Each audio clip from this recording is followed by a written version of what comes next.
Everybody good? Good morning, everyone. Welcome to the District of Squamish Committee of the Whole for March 11th. My name is Jenna Stoner. As acting mayor this month, I'll be chairing Committee of the Whole. Welcome to the Squamish Nation Traditional Unceded Territory, Hatsqualin, Queesluktumuk, Flat, Squamish, Oakmail. We are fortunate to be joined here today on the traditional unceded territory where we do our work. And I would like to advise everybody that this council meeting is being live streamed, recorded, and will be available to the public to view on the District of Squamish website following the meeting. If you have any concerns, you can notify our corporate officer, who is Sarah Morris today, if you have any issues with that. With that, I would like to motion to adopt the agenda, please. Moved by Councillor Hamilton, second by Councillor Greenlaw. Any opposed? Motion carries. We have a full agenda today, but we'll start with item 3.1. We have Ms. Fletcher and Mr. Velaniskis here to give us an update on the Squamish Housing Action Plan. I'll pass it over to you. Thank you. Good morning, Mayor, Chair, and Council. My name is Jessie Fletcher. I'm the Manager of Current Planning here at the District, and with me today is Jonas Velaniskis, Senior Director of Community Development. And we're here this morning to present an update to the Squamish Housing Action Plan, which we'll be referring to as the SHAP, along with many other acronyms, so bear with us. So for today's presentation, we'll walk you through the background behind the SHAP, talk through its main initiatives, provide a progress update, including highlighting 3 completed initiatives, talk through our progress towards meeting housing targets and the next steps with the plan. So a really brief background here, the SHAP is the genesis of 3 primary inputs. In 2023, Squamish undertook a housing needs report to determine future housing needs up to 2036 based on projected population changes. This report determined that 9,600 new housing units were required by 2036, resulting in a need for 685 new units per year. The province launched their BC Homes for People initiative in 2023 and 2024, which overhauled legislation as it relates to regulation of ground-oriented residential and municipalities, requiring several substantive updates to the district's bylaws. And finally, the Canadian Mortgage and Housing Corporations of CMHC launched a housing accelerator fund, the HAF, in 2023, promising stable funding over 4 years for municipalities who committed to overhauling their bylaws and operations to expedite the construction of new housing. Council endorsed an application to the HAF in July of 2023, and the district successfully obtained funding commitments of $7 million over a 4-year period in exchange for the introduction of systemic change to expedite increased housing production. What was born out of these updates was the SHAP, which is 9 initiatives as shown on the screen and 37 associated milestones. 7 of these initiatives, comprising 32 milestones, are specific to the HAF funding, while the last 2, the amenity cost charge, development cost charge shown as ACC and DCC through the presentation, and the housing needs supply initiatives are to respond to and address new provincial legislation. You'll notice in the report and in our presentation that we speak specifically to the HAF milestones separately, as meeting those deadlines are critical to continuing to receive grant funding associated with the HAF program. So a quick progress update. In terms of meeting the deliverables, the district has met 26 milestones and is on track to complete the remaining. 1 milestone has required an extension. 3 of the 9 initiatives are complete, meaning all milestones within those initiatives have been achieved. There are only 11 remaining milestones. The 3 highlighted on the screen here, the accessory dwelling unit program, density bonus program, and streamlining permitting program are all complete, and we'll go through them to review what's been achieved. For the ADU program, the district ran a successful ADU competition that included 41 submissions across 3 categories. 3 first-place winners were crowned along with 9 finalists. The district increased zoning flexibility for ADUs by removing parking requirements, increasing the maximum permitted gross floor area to 90 square meters, reduced the rear setback, and increased the permitted height. The density bonus initiative sought ways to adjust existing zoning in a way that would deliver affordable housing along with market units, avoiding the laborious rezoning process. The district successfully completed a density bonus program by modeling what was possible for the RM2 and RM3 zone with various rezoning applications. The district pursued a financial analysis to determine what level of bonus was necessary to secure gross floor area for affordable housing. The district also increased flexibility in the university campus zone to support additional student and faculty housing. Finally, the last initiative, streamlining permitting, sought to streamline development applications of all types. Some of the milestones that were accomplished included removing advisory design panel or ADP review for development permits or DPs up to 6 units, removing the automatic ADP review for new DPs between 6 and 20 units unless they are misaligned with the development permit guidelines. Removed the requirement for developments consisting of less than 4 units to achieve a development permit. We streamlined DP guidelines by adding clarity and removing redundant or difficult to interpret or apply guidelines. The district ran a multiplex competition with 16 entries and 9 winners across 3 categories. The first place winners are shown here. The district bolstered internal staffing in engineering, environment, and communications to help expedite permit review. And in conjunction with provincial legislation, the district removed the requirement for public hearings for all rezonings that are consistent with the official community plan.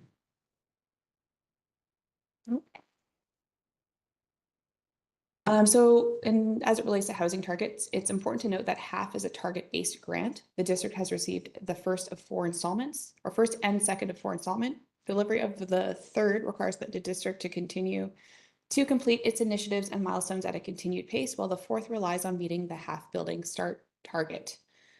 The district, based on historical permit data, foresaw that these programs would lead to a 20.8% increase in new housing starts over 3 years as a result of these initiatives, meaning 417 total housing starts were targeted in 2024. This number is lower than the 2023 housing needs report target of 685 units, and that's shown on the screen under 2023 HNR. And the 2024 interim housing needs report, which targeted 317 units, and that's on the screen as 2024 IHNR. The district only saw 215 housing starts in 2024, below all projected need as shown on the table. To continue to meet the HAF targets, the target for 2025 is 720 new housing starts.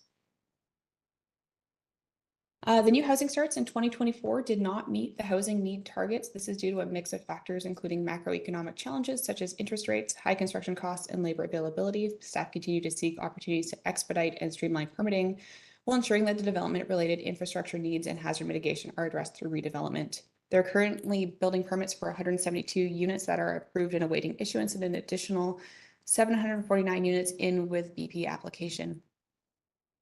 Not meeting the above targets in Table 1 raises multiple risks to the district. Projections indicate that growth will continue to drive a high demand for new housing, nearly 25% of which needs to be affordable to households earning less than $45,000 a year. And again, the HAF is a target-based grant program. If the district fails to meet its targets, it may not receive its final grant payment of $1.7 million in 2027, which is tied. Yes, thank you. So the next 2 slides highlight the remaining milestones, all of which are on track. So on this one, we've got a feasibility analysis of existing municipally owned lands for affordable housing is currently underway. Squamish Community Housing Society is working on their second Community Housing Fund application. This was the initiative that was delayed due to the granting window being closed when the initiative was due. Staff are exploring parking solutions across the community, are initiating a review of 6-plex suitable lands, and are initiating a review of commercial zoning throughout neighborhoods. And the remaining 2 SHAP initiatives respond to provincial legislation. Council will be considering the first 3 readings for the amenity cost charge and development cost charge bylaws next week, putting this initiative on track. And the legislated OCP update, including review of zoning capacity, is underway and will be introduced to committee in April. Staff have reviewed permit processing times and largely believe that the organization is on track to continue to support the expedient processing of most application types. The only additional consideration for council on other ways to help facilitate speedier process may be to explore increasing the threshold for delegation for development permits. Currently, development consisting of fewer than 20 residential units and comprising less than 400 square meters floor area are delegated. So staff recommend that committee receive the Squamish Housing Action Plan 2025 Progress Update Report for information, and we're happy to take any questions. Thank you very much for the presentation and all the work to date. I will go around the table for questions, starting with Councillor Pettingill. Yeah, thank you. Just a small one. In the report, it talked about the work to look at six plexes on transit routes starting in January. Is that 2025 or 2026? Thank you through the chair. That is 2025. That project is currently in the scoping phase. Okay, thank you. And then that 720 number, permit number for 2025, is that inclusive of the gap, sort of making up for the gap that we saw in 2024, or that's what it was and we have to make up the gap as well? Sorry, could you repeat the first part of that? Yeah, so on the chart there, you had sort of some of our targets, and I think it was at the half target was 720 permits in 2025.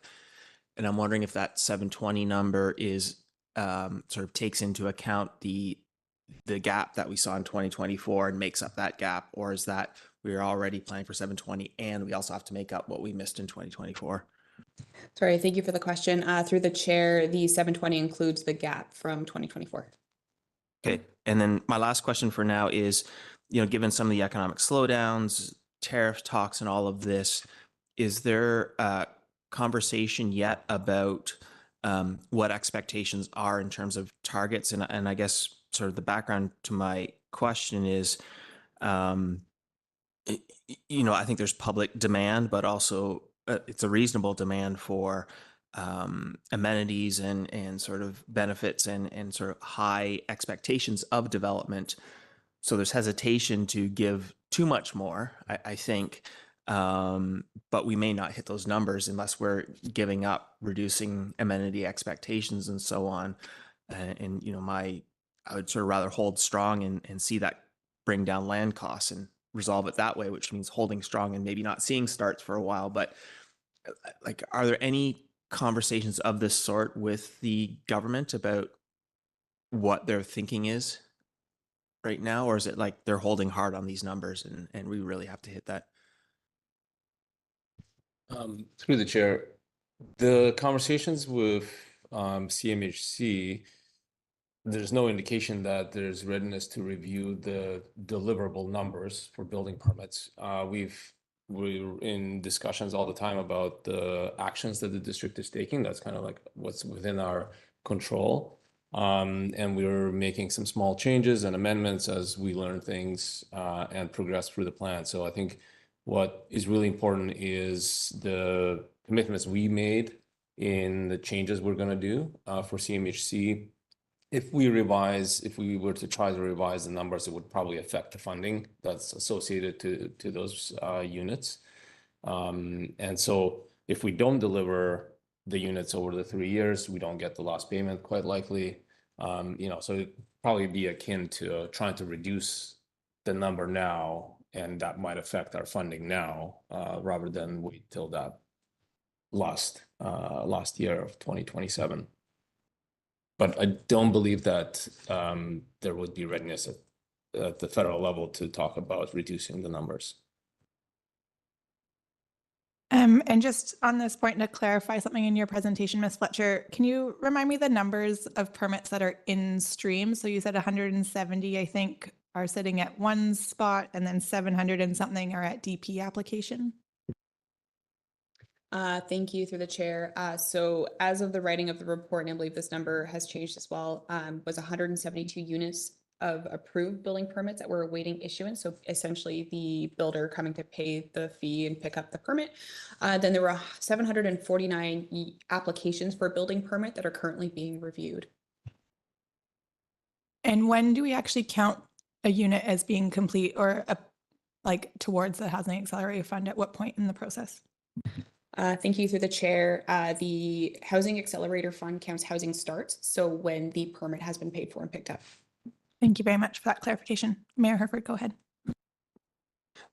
That paragraph of the report was actually the focus of my question that addressed. No, that's fine. It was about getting the questions answered. So I guess following up on that, we have those units, 172 units that are at building permit that are approved but awaiting issuance, and that's 749 in for review. So I think, how long So I guess it's at when the building permit is issued, not when it's not occupancy or like that's the measure. So what are we hearing from those folks? I think those numbers give me some optimism that we may come close to that, that 720 require or target, which would hit the totals needed for both years combined. But like, is that a normal amount in that space? Are we seeing anything disproportionate somewhere? I know that we've had a bit of a slow down and we didn't quite hit the numbers here as far as building permits issued, but is that a normal number of permits to have sort of waiting to be picked up or under review? And just, can you contextualize that paragraph, I guess, a bit for us? Through the chair, that's a really great question, and it's a bit of a mixed bag. Is it a normal number? It depends how long those permits sit there. So we always have, at the end of the year, we have some permits that have been just approved and not issued yet, and they could be there for a couple of weeks. Now we're seeing kind of what we're hearing anecdotally is the financing. Once the building is fully designed, the services are well understood, and there's a servicing agreement. Now the developer has a full bill for what it's going to cost with DCCs and servicing agreement fees and building permit fees. So that might be part of the picture, is trying to get financing approved. We know that at least with one of the projects in that pipeline, that's the case. They said it's going to take them likely months to get the financing lined up to pick up the permit. Councillor French, then Councillor Greenlaw, then Councillor Hamilton. Thanks, Chair. Wondering how many unit numbers calculated for projects like the proposed responsible living development on Government Road near Malcolm Elementary School and the proposed development near the intersection of Government and Depot Works. Are they scored as a single unit, 2 units, more than 2 units? All projects are based on our zoning bylaw definition. So something like responsible living, if it's a single detached unit, then it'd be one dwelling unit. If it's a duplex, it'd be 2 units. Okay. And has any work been done to determine how Squamish is doing compared to other communities? Are other communities having similar struggles to what we're seeing?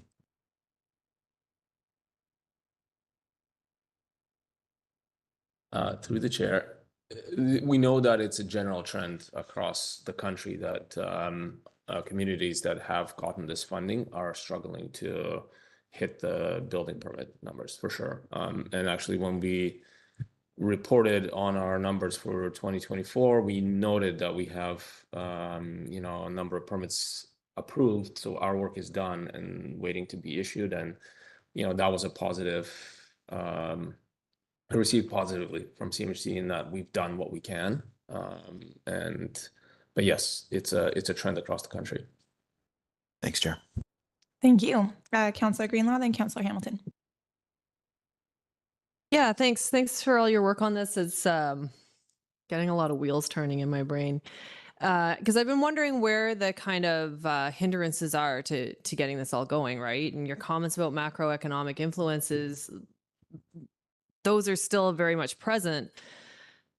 But now I'm kind of thinking about what Mr. Velaniskis just said about it taking months for the financing to be accessible for these developments. So I'm wondering, do you know of any initiatives that the province has taken to facilitate the expedition of financing for these projects? Because it sounds to me like that's the main pinch point that's not allowing us to get to these thresholds that are mandated by the province. Through the chair, we're not aware of any at the provincial level. We do know that federally through CMHC, there is rental housing financing, which is why we have also seen more rental housing developments than we have previously. And I just want to clarify that these numbers are not mandated by the province. These are things that we have adhered to or subscribed to through a federal grant program. Right. Sorry, that you have to do federally. Yeah. Okay. Thanks. Councillor Hamilton, go ahead. Yeah, thanks very much. I think the report does a really good job of summarizing the really difficult situation where we want to make progress in our housing, and we are subject to macroeconomic factors that are well beyond our control, and we're subject to some factors that are within our control. So I've got two questions. One of them is, I recognize that this question is on timelines that are outside, potentially having housing outside the timeline of these agreements. And I'm wondering if, and that's as we expand in the future into green spaces, our current plan is to focus on density, and I agree with that, but I do think we need to lay the groundwork for potential expansion into greenfield zones, because that does take a lot of time. And one of the things that's in the, and forgive me, I forget which of the acronyms it falls in, is the Hillside DPA.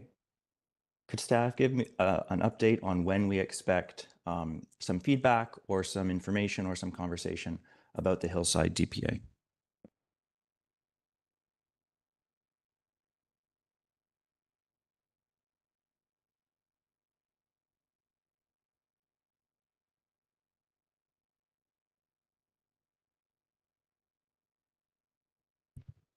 Through the chair, it is something that we are currently scoping. So it's an active project essentially. And we are planning on bringing this to committee meeting this spring. I believe it's this spring. It's either the spring or early summer, but it is now an active project essentially. Great, thanks very much. My second question is something I believe is coming up sooner and closely associated with the housing developments changes happening right now. And that's the relationship between ACCs, CACs, and rezoning. Clearly, they're closely related. And I'd like to, so when the ACC initiated the preliminary conversation about the ACC bylaw changes came to us, we had a conversation about which projects go into an ACC list, how much those projects cost, and how much we would require per development, per unit or per development to have those happen.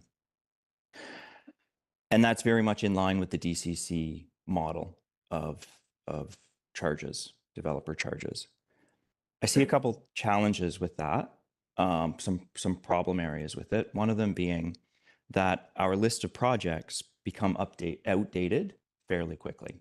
We can do a capital budget on a piece of either development cost charge or amenity cost charge, and within a few years that budget's out of date. So we have to constantly be renewing this very long list of capital projects. That takes both time and money to maintain this enormous, very specific capital list. And if we don't keep it updated, we can't collect enough because our amenities, the value of the amenities drop.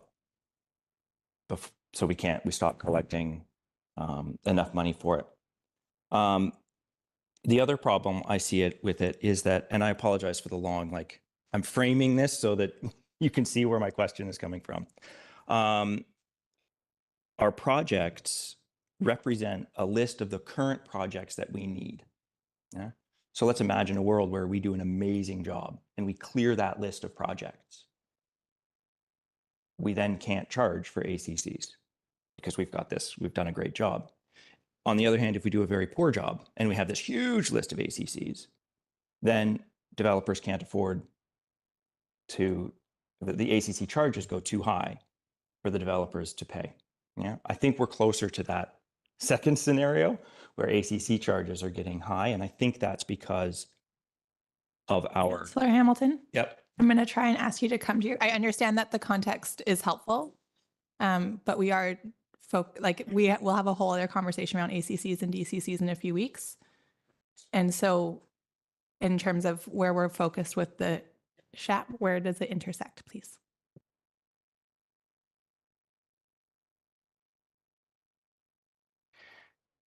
So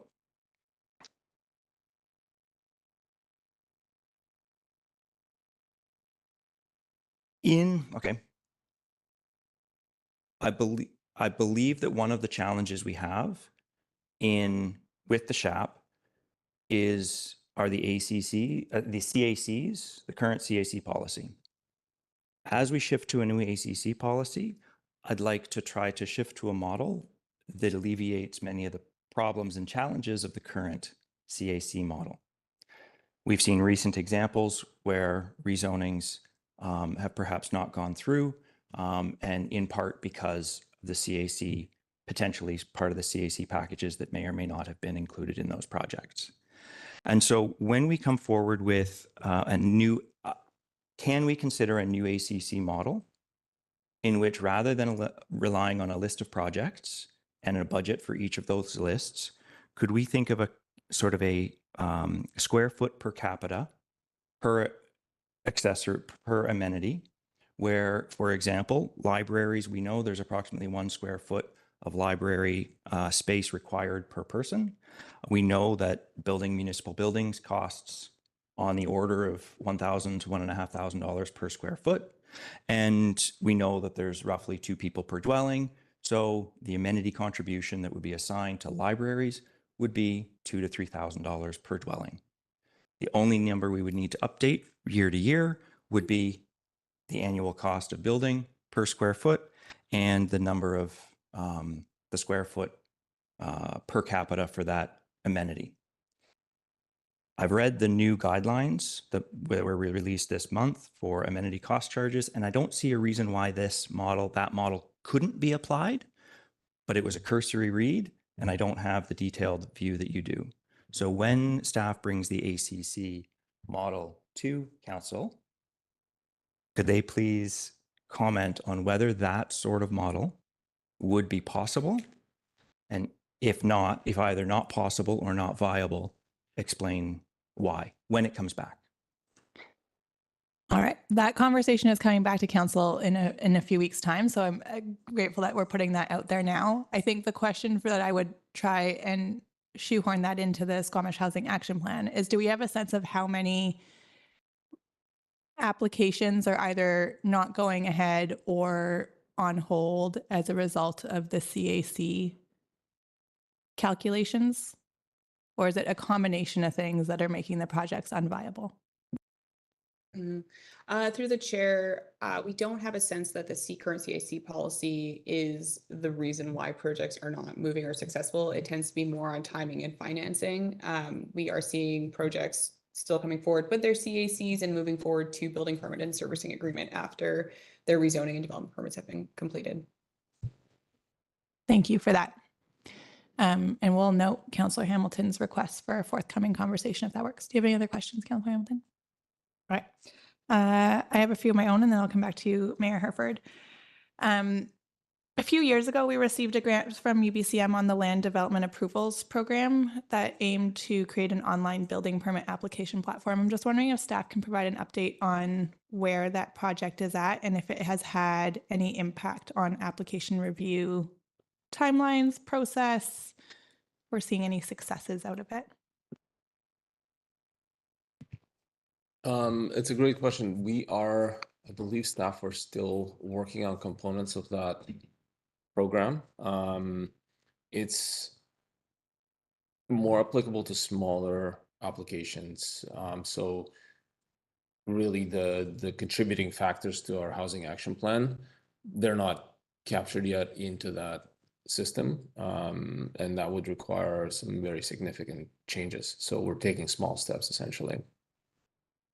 With the exception that hopefully it uses less staff capacity on the smaller projects to free up more staff time for the bigger projects. I think that was part of the intent behind it. And so I guess on that, I'm also curious, where in the application process are we seeing the biggest time drains?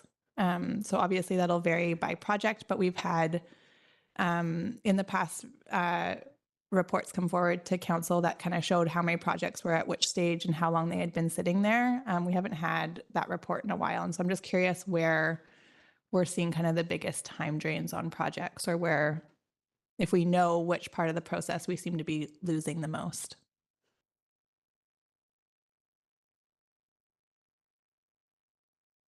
It really depends on the application. Projects can get stuck in their zoning. In some cases, especially we're seeing that with infill projects. At development permit stage, things are more predictable, especially if there's no variances, and especially if the project then has no variances and can be delegated. Those development permits go really quickly. At building permitting stage, often it becomes a servicing issue. So applicants move through the process, apply for their building permit, and then realize that they also need a servicing agreement. And so that can take quite a while and put other processes kind of on hold. We have staffed up our engineering, development engineering function quite substantially in 2024, kind of all through 2024 till the end of it. So now we have full staff capacity to kind of, and what the intent was is to move building stream with the servicing agreement review stream at the same pace. And I think we're there now, but that can be also a holdup. And then often it's financing or the applicant, if it's a significant project, it requires significant money to design it. And so there often are lags where we provide comments and then it just sits there for months, sometimes for years. We have some permits that have been in building permit queue for 2 or 3 years, and we're just waiting for the applicants, and they're working on it, but it's slow. Thanks for that update. I've also heard as of recent that it can take multiple years for subdivision applications. I'm just wondering if you can speak to where the lag would be in a subdivision application. Subdivision applications are very different from other applications because you have to service the subdivision before it gets approved. So the process, the way it works is someone submits an application. We issue a letter of conditions that these are all the conditions you need to meet in order to get your subdivision approved. And that's really quick. We have very efficient staff working on our subdivision applications. And then it goes into the applicant and they have to design services. They have to actually install services. And so it really is up to the applicant how fast they can move it. Okay, that's helpful. Thank you. And then finally, I was just curious about how, or if we're going to be measuring the outcomes of the kind of activities that we put in place. So things like how many applications do we see come forward under the new ADU program, the density bonus program. So appreciate that we still need to meet the unit target number, but I wonder if over time that would help strengthen our application if we know that the activities that we've actually completed are generating applications.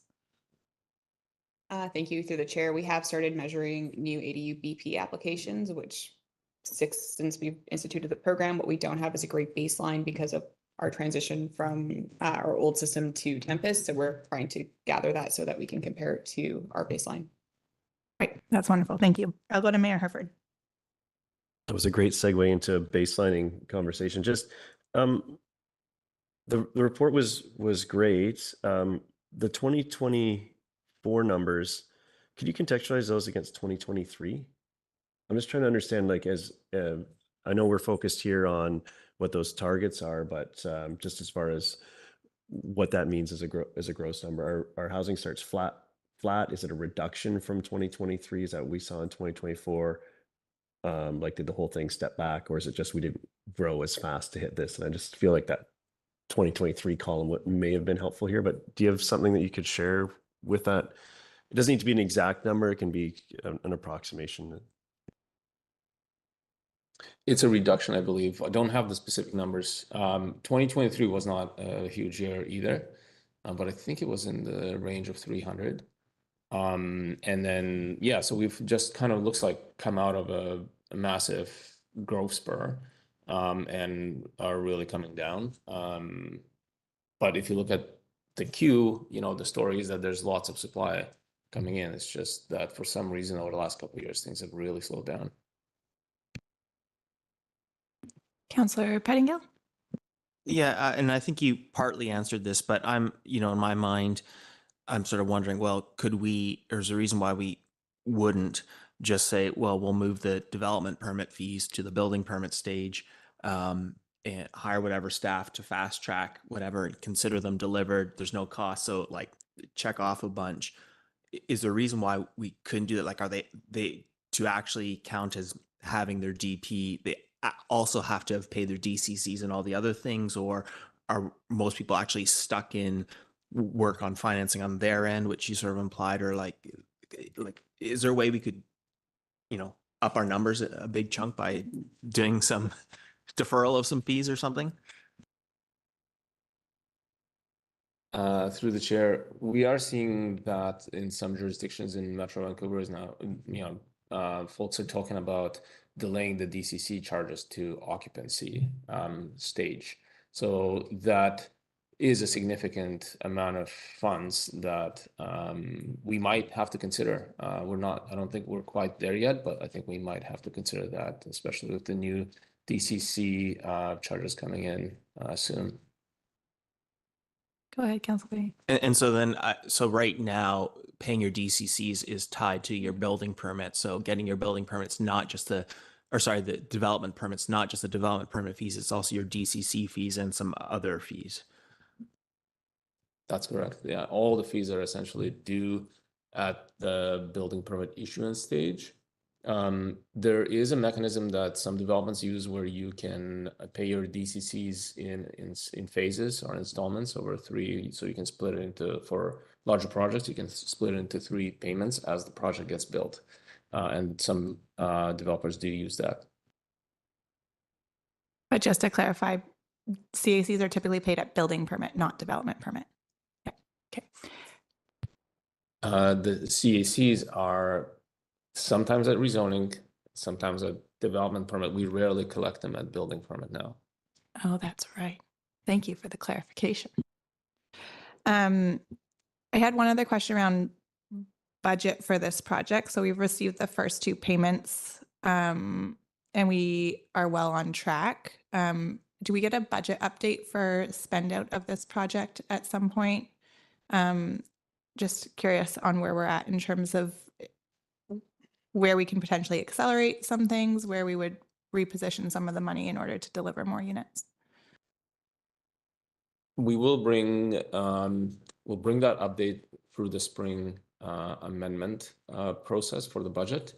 There are some funds left over from 2024 that we need to reallocate. So yes, that will be coming to council. Thank you. Any further questions? Go ahead, Mayor Harford. I was going to move receipt of the report. Moved by Mayor Harford, seconded by Councillor French. Any comments? Go ahead. Yeah, just thank you so much for the work on this, and it's really interesting to see the impacts. It is hard to score success, and I'm glad that it's over multiple years. So the sort of in queue gives me some optimism that we'll be close.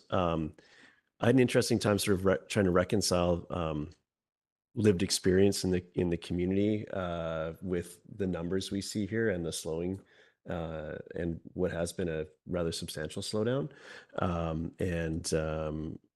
But it's quite sort of stark to see the numbers there. But yeah, look forward to taking on those next pieces of work and see where we can get with this. So thank you very much.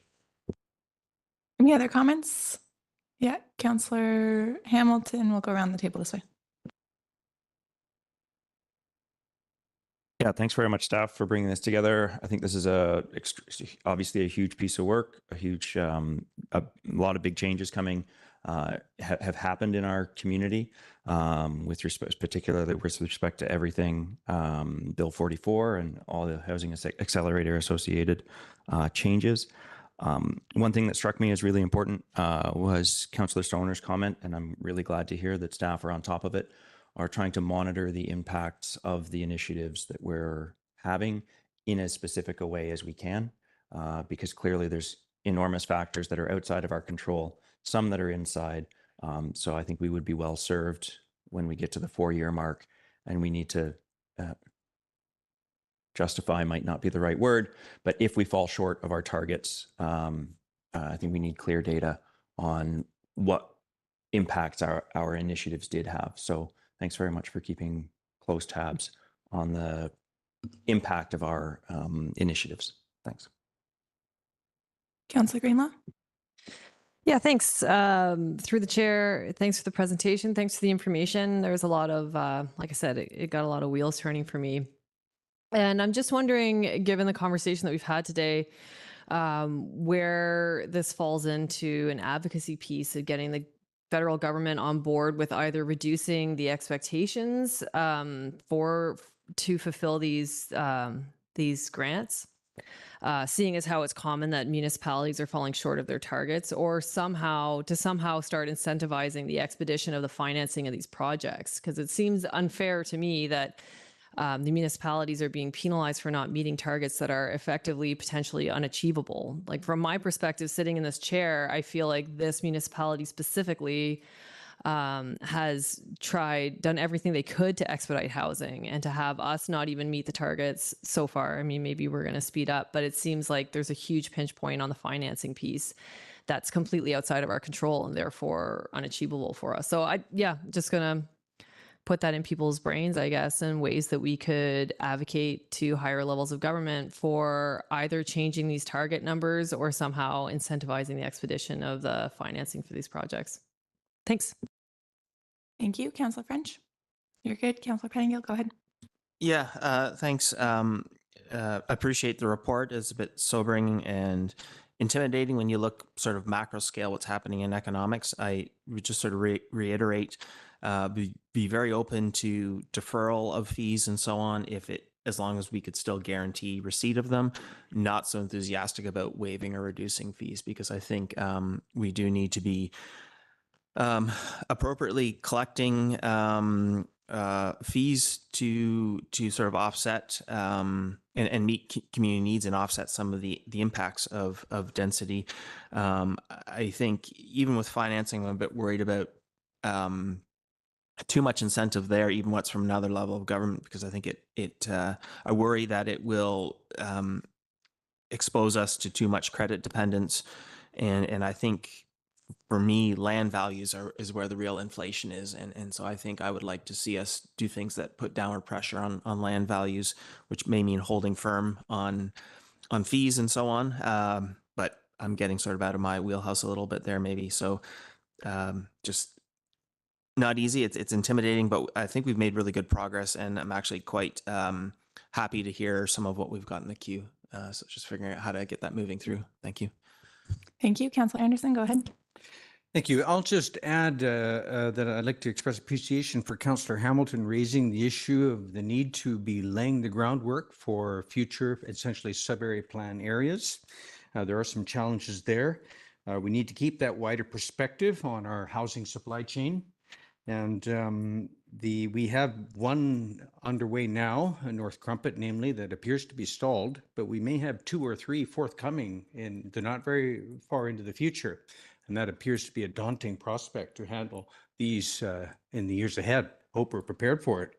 In our housing challenges community conversations, we address things like restrictive covenants. We need to keep in mind that may affect rather few units compared to these other future sub-area plans involving hundreds of units. So let's keep that wider perspective. And I hope that our reporting and conversations with staff can keep us informed on that. And it appears that we're going to have some reports upcoming that relate to those, the hillside or steep slope DPAs, namely. Thank you.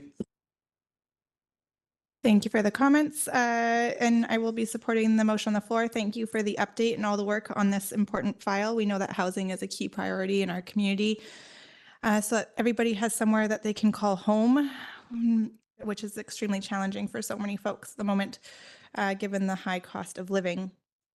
I am curious about a few options as we look forward and how we can think innovatively about either some of the carry forward and how we use it, and or with the areas where we can double down. So do a more fulsome review of our zoning and regulations and where we are adding significant burden or cost or time delay simply because of high levels of threshold in our zoning bylaw.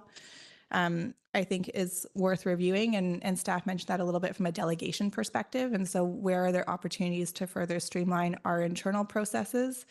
I am curious about if there's an opportunity for a grant or a loan program to incentivize ADUs, for example, or infill housing with some of the carryover project, even if it's a small amount of money, but some of those smaller missing middle projects that we've talked about, really trying to see more come to fruition.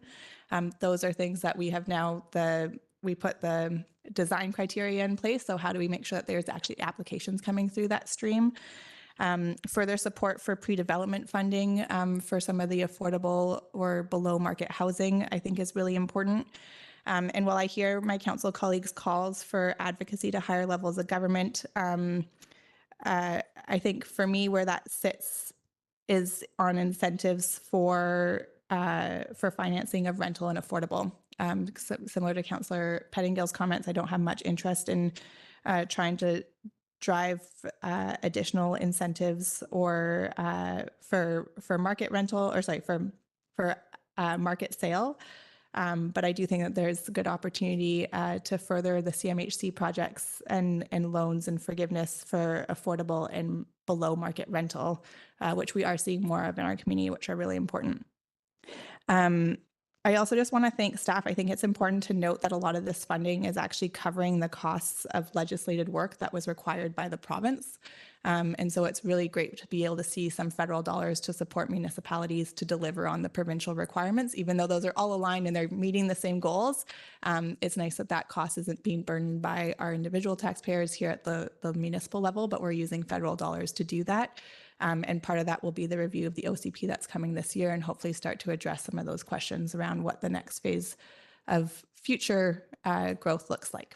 But with that, I will, pass it to Mayor Herford for a quick additional comment. Yeah, I just wanted to, listening to the comments around the table, something that I wanted to make sure that we all understand is that this project is ever present with our staff, and it should be ever present with us. There's decisions at this level of government that we need to advocate to ourselves how we hit these numbers too. So this is, I'm not saying that we need to, adjust expectations for the excellence of projects, but the housing needs are ever present. The efforts to fulfill those on behalf of our community are ever present. And I think we need to make sure that we carry this body of work with us. And the last I'm starting to see those.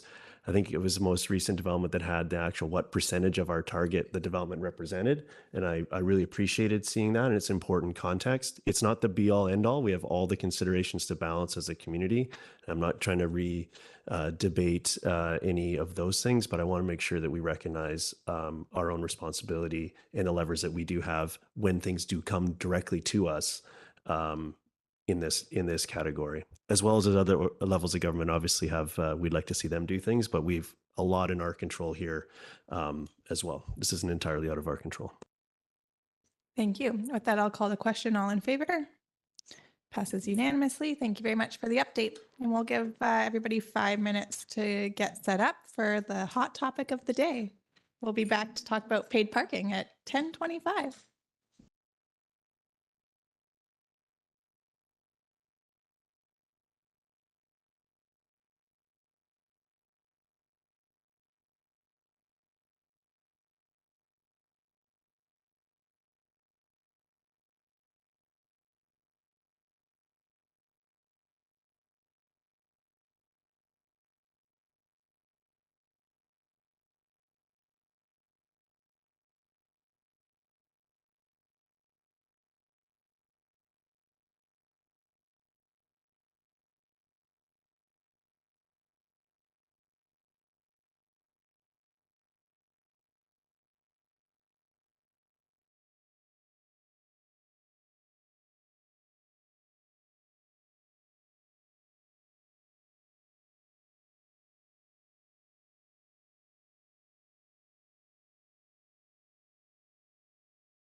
Welcome back, everybody. We are in the Committee of the Whole on item 3.2 under staff reports, an update on the paid parking program. And I'll pass it over to staff. We have Mr. McMurtry and Ms. Rayner here to talk about the work so far. Great. Thank you, Chair. Hello, Mayor and Council. My name is Brent McMurtry. I'm the Manager of Transportation, and this is Fiona, a Public Management Specialist here at the District of Squamish. And as noted, we're going to provide an update on the paid parking project. So a quick highlight of why we're here. So as we know, the District of Squamish is in transition, and parking availability has become more of a challenge in Squamish as the community has experienced significant growth over the last 10 years. Parking pressure is most notable downtown, where land is limited and valuable, and tourism is a key industry bringing visitors to our community. The district is now exploring strategies for managing parking and balancing the needs of the community. Community input has been gathered to help shape the District of Squamish's parking management plan, which aims to address these challenges, particularly regarding parking availability. With limited land and growing demand for housing and local employment, the goal is to prioritize homes and workplaces while also ensuring that residents and visitors can easily move around. And so a couple of objectives for today is the first, to provide an update to Council on the feedback we received during the recently completed public engagement campaign. And the second is to seek Council direction on the staff recommendation of the tourism-based pilot project, which we'll present further. Some additional background of previous studies and reports that have been completed.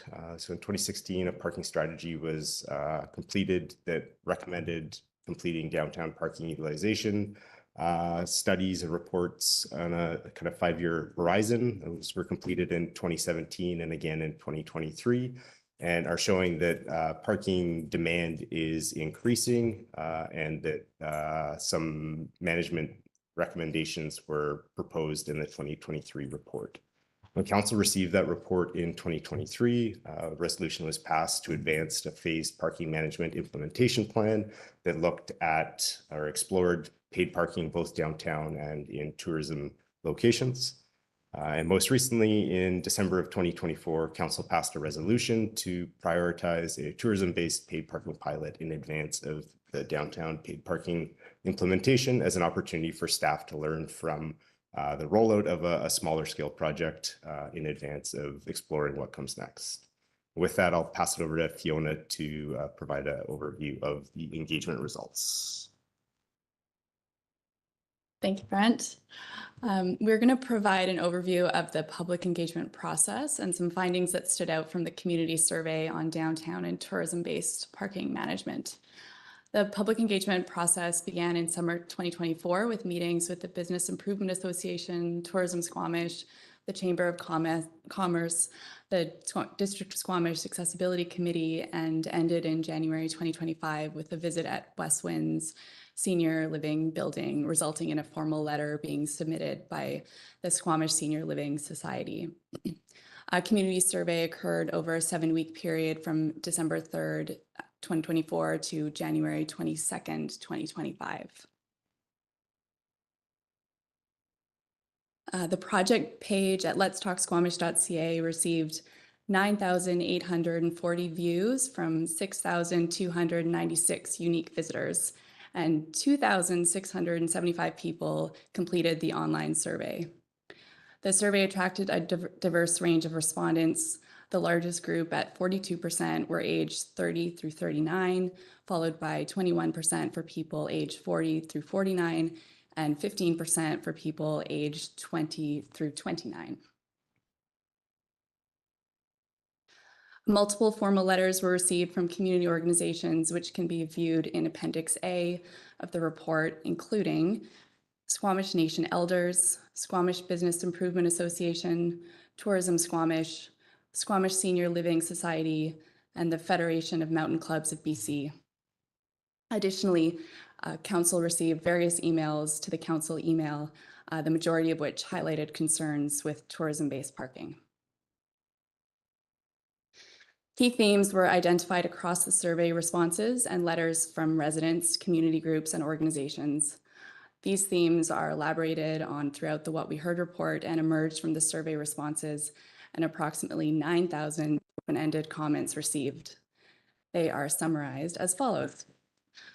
Number one is the challenge with the cost of living in Squamish and paying for parking, and the concern that paying for parking would further exacerbate affordability challenges. And then there's concerns about where downtown employees will park. Business owners are worried about a potential loss in revenue due to customers choosing to shop where parking is free. Challenges with transportation alternatives such as frequency of buses and biking infrastructure concerns, including safety. Frustration with the amount of parking provided by new developments, and the need to specifically address the parking challenges and associated needs of seniors and people with mobility issues. And concerns that frequented outdoor recreation spots would no longer be accessible to locals, as many wouldn't pay for parking. Okay, I hope you're all ready for some data. Among survey respondents, 22% were downtown residents. Of these respondents, 63% indicated that one or more vehicles from their household currently use on-street parking. This is consistent with the findings that more than half, at 54%, have more vehicles than available off-street parking spaces. And 74% identified the limited availability of on-street parking as their main challenge when parking near their home. Additional context was provided by residents who shared specific reasons for relying on street parking. Key reasons included the need for visitor parking, lack of parking or access in their buildings, and the need for temporary parking during activities like loading or unloading. And finally, 45% of respondents are willing to pay a $50 annual resident exempt permit. Among survey respondents, 65% were residents who live beyond downtown Squamish. Survey results from this group revealed that 92% of respondents travel downtown at least once a week. 72% of respondents need parking for less than 2 hours, with 39% requiring 1 to 2 hours. 44% of respondents are comfortable with parking more than 3 blocks from their destination, but 66% would reconsider shopping or visiting if parking were further than 3 blocks. 70% of respondents are aware of downtown parking time limits and feel they are adequately enforced. 43% rated parking lot availability as poor or very poor, and 39% rated on-street parking availability as poor. Despite dissatisfaction with parking availability, 64% opposed implementing paid parking on Cleveland Avenue and 2nd Avenue, even if it would improve parking availability and management. Among the survey respondents, 10% were downtown business employees, and a further 3%, which is approximately 80 respondents, were downtown business owners. Business owners expressed concern that customers would redirect their shopping to other areas with free parking. 76% noted that parking shortages are currently an issue for their customers, with 82% not having dedicated customer parking spaces. 76% do not believe that having a dedicated loading zone would benefit their business. And 28% supported paid parking if employee parking alternatives are provided. Employees of downtown businesses also provide 104 open-ended responses with ideas, suggestions, and concerns about employee parking downtown. Of the responses, these themes emerged. Number one, the concern about restricted parking for employees. Number two, the suggestion to create an employee parking permit. Number three, the desire for additional off-street parking spaces.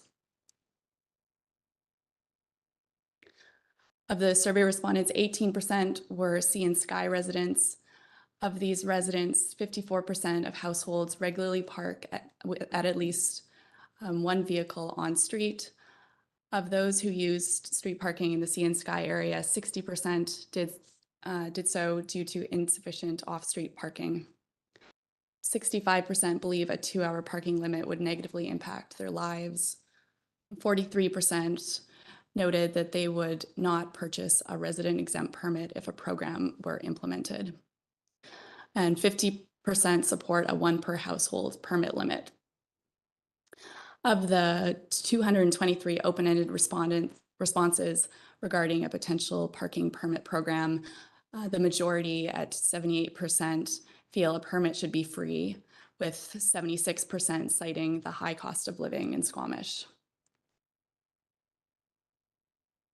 And then lastly, through ranking, respondents rated the Squamish Adventure Center, Darrell Bay, and Smoke Bluffs as the most effective locations for tourism-based paid parking, while Mamquam Dyke, Fisherman's Park, and the north end of Tantalus Road were considered the least effective. Within the comments received, 74% of respondents say they would avoid tourism-based areas if they had to pay for parking, with many stating they would avoid these areas by parking elsewhere or simply not visiting. Respondents expressed that these are places they frequently visit and restricting access would feel exclusionary, negatively affecting their mental and physical health. A common theme was the desire for a local pass system, as well as questioning the effectiveness of tourism-based paid parking, citing perceived low parking demand and concerns around restricting access to outdoor spaces. Local access was a concern highlighted in 42% of the comments, which emphasized these areas primarily serve residents and are frequently used for recreation, dog walking, and family activities. 12% of respondents mentioned Smoke Bluffs as a problematic area for paid parking due to its local use, low congestion, and the need for climbers to transport heavy gear. Other concerns included parking spillover impacts into surrounding areas and park and ride impacts at the Adventure Center. When asked about different ways to modify parking rates to deal with seasonal demands, 42% noted that they would prefer only charging for parking during the peak season instead of reducing parking rates during the low season, with 34% suggesting other approaches for modifying fees during the quieter months. And with that, I'll pass it over to Brent. Great. Thanks, Fiona. As you've seen from the engagement summary, we've received a lot of feedback, and that has been considered as we've advanced the staff recommendation for this tourism-based paid parking pilot project. Staff are recommending that Darrell Bay be the only location to be implemented as at this time for the pilot project. The Darrell Bay parking lots, there's sort of 3 areas on the east side, west side of Highway 99, which provide approximately 300 parking spaces. These spaces are predominantly used by visitors to Shannon Falls and the Sea to Sky gondola as overflow parking in the peak summer months. And then additionally, the parking area closest to the water is used by WLNG employees who are accessing their work site. As noted in the council report, WLNG has a license agreement with the Ministry of Transportation and Transit for lands owned by the ministry closest to the water, and the parking that exceeds that parking lot is where WLNG partners would interface with district parking. The recommendations include a peak season parking rate of $3 an hour up to a max of $10 a day, and this is consistent with what we see at parks throughout Metro Vancouver with paid parking, as well as reflects the parking rates of a $10 a day cap seen at the Sea to Sky gondola. Staff are recommending to introduce a resident parking pass system as an opportunity for us to learn how that system could work, what some of the challenges and opportunities are as we consider future expansion of any paid parking system. Additionally, we're recommending to operate year-round with paid parking required throughout the low season at a reduced rate. And part of the rationale behind that is to allow us to see data around what that use is in the low season, recognizing this is a pilot to learn from, that we think that there's valuable data that could be generated from that. And as noted in the December council report, we're recommending to advance with a third-party operator who would operate and enforce the paid parking, and so not have that as a responsibility of our bylaw officers. With that, I'll just put on the screen here the different staff recommendations included in the report. And then I'll highlight next steps are to, assuming the staff recommendation for the pilot project is supported, we would engage a contractor to operate and enforce the pilot parking system and have that in place in advance of the summer months is the target we're working towards. There'd be minor capital works to prepare the parking lots for this paid parking implementation, and then work with the communications department to notify the community of the upcoming changes. And then after implementation has been completed, ongoing monitoring and an evaluation with a return to council in early 2027 as identified in the council report. And with that, on to questions. Thank you. Thank you very much for the presentation. Who wants to kick us off? Councillor French, go ahead. Thanks, Chair. So I see that a cash payment option is not recommended, and I'm hoping you can provide some background on that recommendation. What has staff wanting to avoid cash payments? Through the chair, thank you for the question.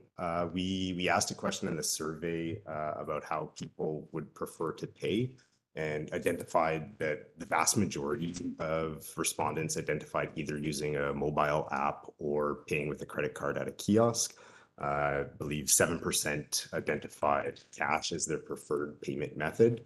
The challenges with cash in a payment kiosk is you then need someone to go and collect that cash, and I think there's been some historical vandalism as well. So there's a potential risk of vandalism with kiosks in a relatively remote area that are filled with money at the end of a busy weekend.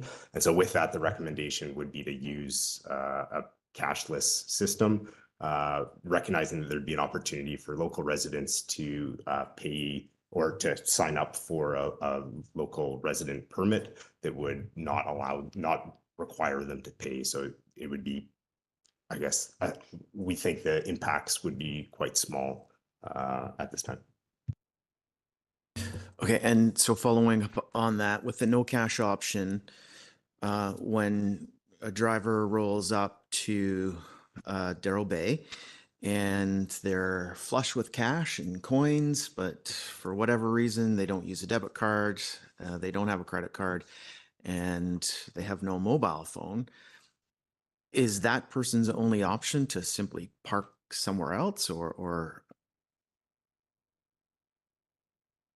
Through the chair, yes, that would be their option, to either park and not pay and risk getting a ticket, or to park somewhere else. So the paid parking lots that are currently in place within the district, they're obviously not on district land, operate completely mobile only. And there's data from the payment providers that show that the vast majority of payments are made through mobile apps, with the remaining payments being typically through a kiosk. So the technology is moving in the direction of not accommodating cash, recognizing that that would create a barrier. So I appreciate the comment. Thanks, Chair. Mayor Herford, then Councillor Anderson. Yeah, thank you. First of all, thank you for all the work to get us to this point. The report was quite impressive, and seems like a extremely high level of engagement from the community on this, which is really helpful to inform our decisions here. On the Darrell Bay, and I'm happy with where we settled. I have some challenges around some of those other pieces that were contemplated, and I'm happy to see the community's discussion on those. But specifically on the Darrell Bay recommendation, I'm wondering, I know in the summer it can be really busy, and that's when the gondola has brought in paid parking to help with their challenges managing their parking, and this is a natural flow on for that. But I wonder about the cost of the learning, which is essentially what we'd be paying for through the winter months. Do we have some baseline understanding of how much it's being used now? Given that if it goes to paid parking, I could assume that it would negatively impact the use, or there'd be slightly less use. I'm just trying to understand the value of this contract and the value of the learning through at least a portion of the season that seems really light to me. Through the chair, I don't have data on what the usage is throughout these winter months. I can provide anecdotal data, which is really all that I have from visits that I've made to Darrell Bay. So there's people that are using the parking to access WLNG. From what I see, not much use beyond that outside of the core summer months, but without any data. And I think that's where the staff recommendation comes from, that this is the time to pay that cost of understanding really what that usage is. There could be options to change the type of technology, change the enforcement schedule as ways that we could reduce the cost of operating that service or having paid system in place. And those are decisions that we could take if there's interest and concern. But at this time, I don't have the data that supports what that usage would look like in the off season. Okay, so we don't have, and this is really to build the understanding around cost recovery or possible revenue. And that's why we're thinking pilot project specifically there, so we can understand what it takes to get this done. For the chair, that's correct. And then if this was to be extended or expanded, we would understand where the rationale would be to have it as something that's operated year round or have it as something that's operated just during the peak tourism season. Okay, thank you. And the resident permit for that spot, how do you see that? What would the proposal be for that? Was there a dollar value associated with that, or is that something yet to be determined as it relates to this particular spot? Through the chair, there wasn't any information on a fee associated with that in the council report. And part of this will have to do with what our third-party contractor would be able to provide. So understanding the fee associated with the administration of that service, whether there's a fee for each application that goes in and is processed, or comes out of the total revenue sharing approach, hasn't been confirmed. When I've looked at other communities, there's varying approaches on how it's done. District of North Vancouver charges $10 per resident to apply for a resident exempt permit pass, whereas the municipality of Canmore in Alberta doesn't charge a fee. So there's different approaches, and we don't have a direction at this time, but we're hoping to not have it as something that would be fee-based, that it would be provided for free.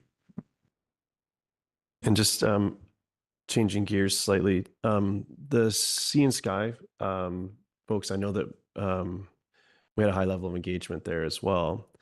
And we've heard from them through other processes that there's challenges with the parking there currently.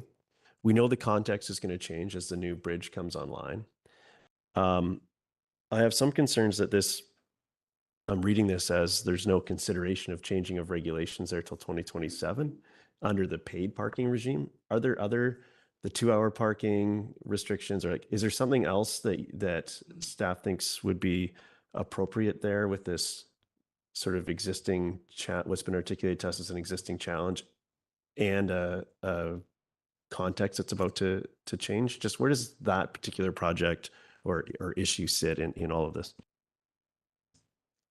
Through the chair, yeah, thank you for the question. So as identified in the council report, our recommendation isn't to expand paid parking to downtown until 2027, but I think consideration for additional parking regulations in the Sea and Sky still could be considered. The engagement that was completed included a map that showed potential parking regulations that would extend 2-hour daytime parking restrictions onto Channel Road. I don't think it's actually Channel Road. Anyways, the road that's closest to where the pedestrian bridge to Victoria ties in, for the block between the loop and the connection, as an opportunity to show a potential parking regulation change that could occur. I think one of the challenges with adding a resident exempt permit program as has been identified as something that would be desired from the community members in the Sea and Sky neighborhood is in advance of the downtown implementation, we would have an additional administrative burden to operate that program without revenue associated with paid parking to offset the cost of that.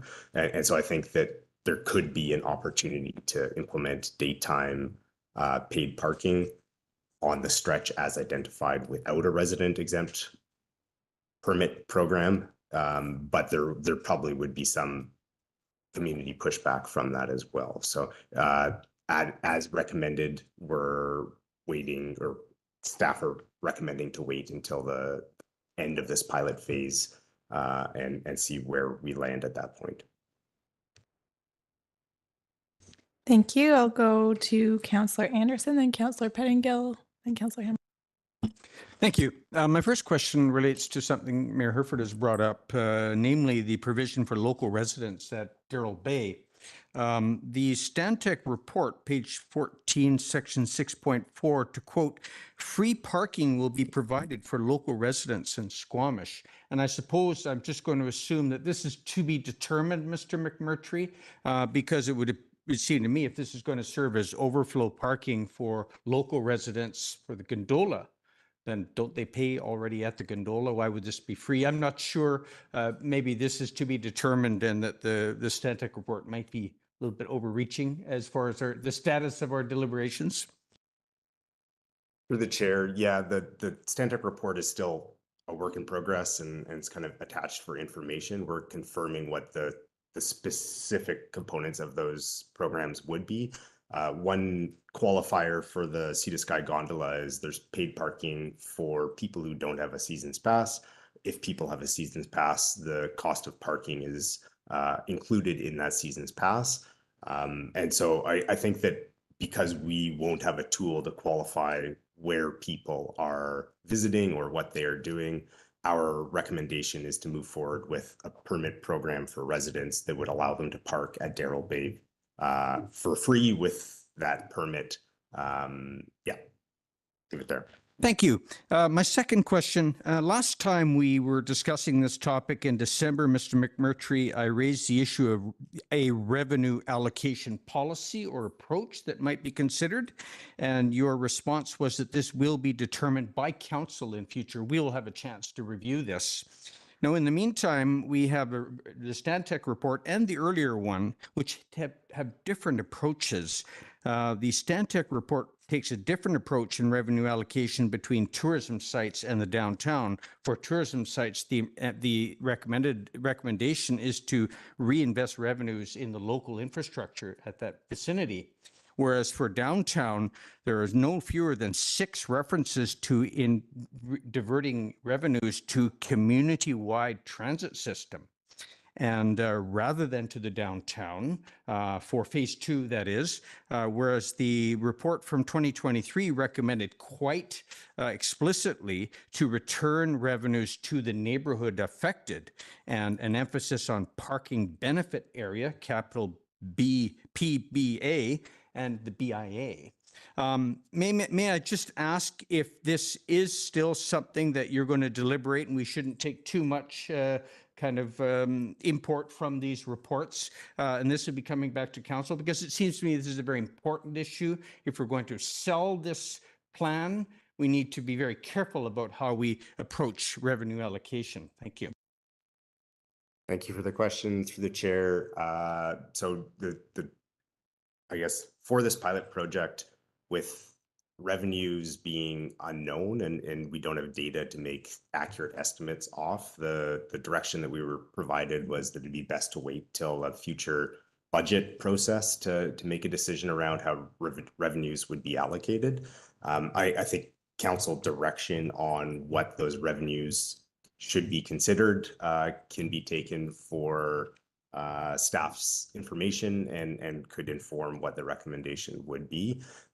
There's varying recommendations in the reports from Stantec and Morrison Hirschfield, and recognizing that there's different approaches that are used by different communities. With some sort of main pillars in there as improving alternative transportation forms and or considering local benefit. And I think that's something that I've learned from other communities is some sort of balance between those two could also be considered. I believe the town of Canmore uses a percentage, so maybe 5 or 10% of the revenue generated is held in a reserve for local benefit, and the remainder is used to fund their transit program. So there's different options that will come down to council's discretion, but at this time we didn't include a recommendation in the report. Thank you. The Morrison-Hirschfield report does seem to be a fuller treatment and with reference to other communities' experiences. I would just pass out, it would seem to me that 5% would be rather low to allocate for local benefits. My third question, Mr. McMurtry, and I'm not sure whether it may be one that might be better addressed by planning department, but I'll raise it anyway, and just to keep it in mind. And this is concerning construction zones in the downtown area. We have downtown residents and downtown retail merchants making this observation that construction projects are definitely an issue, and it's an issue for enforcement. But I guess my real question is, what tools do we have?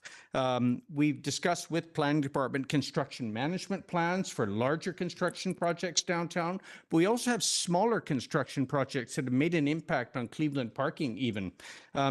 Can you address where can we go in terms of optimizing enforcement and promoting compliance with construction projects? Do you have any observations on this, or perhaps we might leave it to planning department at a future date? I just wanted to raise this issue and see where we're at with it. Thank you. Through the chair, I think a more fulsome discussion at a future date is likely the best approach for that. So I can quickly answer that work permits are submitted for that request impacts to our district streets. And so that's something that is processed by the engineering department when a request comes in, but I'll leave it there. Thank you. I'll go to Councillor Pettingill and then Councillor Hamilton. Yeah, thanks. Just start off by saying in general, I understand the importance of paid parking and managing demand and so on. But, for the last couple of meetings where this has come up, I have expressed some hesitation about moving forward with paid parking downtown right at this point. Glad to see we're having some conversation, but there are some things in the feedback that didn't seem to line up. So assumptions and perceptions versus some of the things that are actually on the ground or that we've seen other places. So, and I'm not sure, I sent this in yesterday. I don't know if staff had a chance to look it up, but do we know of the built units at Sea and Sky, what proportion are dedicated 1, 2, or 3 or more parking spaces? Do we know what those proportions are? Through the chair, I reached out to planning and building, and that wasn't data that they were able to pull quickly. I do have survey responses. So we asked a question of how many off-street parking spaces each of the different user groups that we identified have. And I can sort of highlight, I actually have a slide. I don't know if my screen share.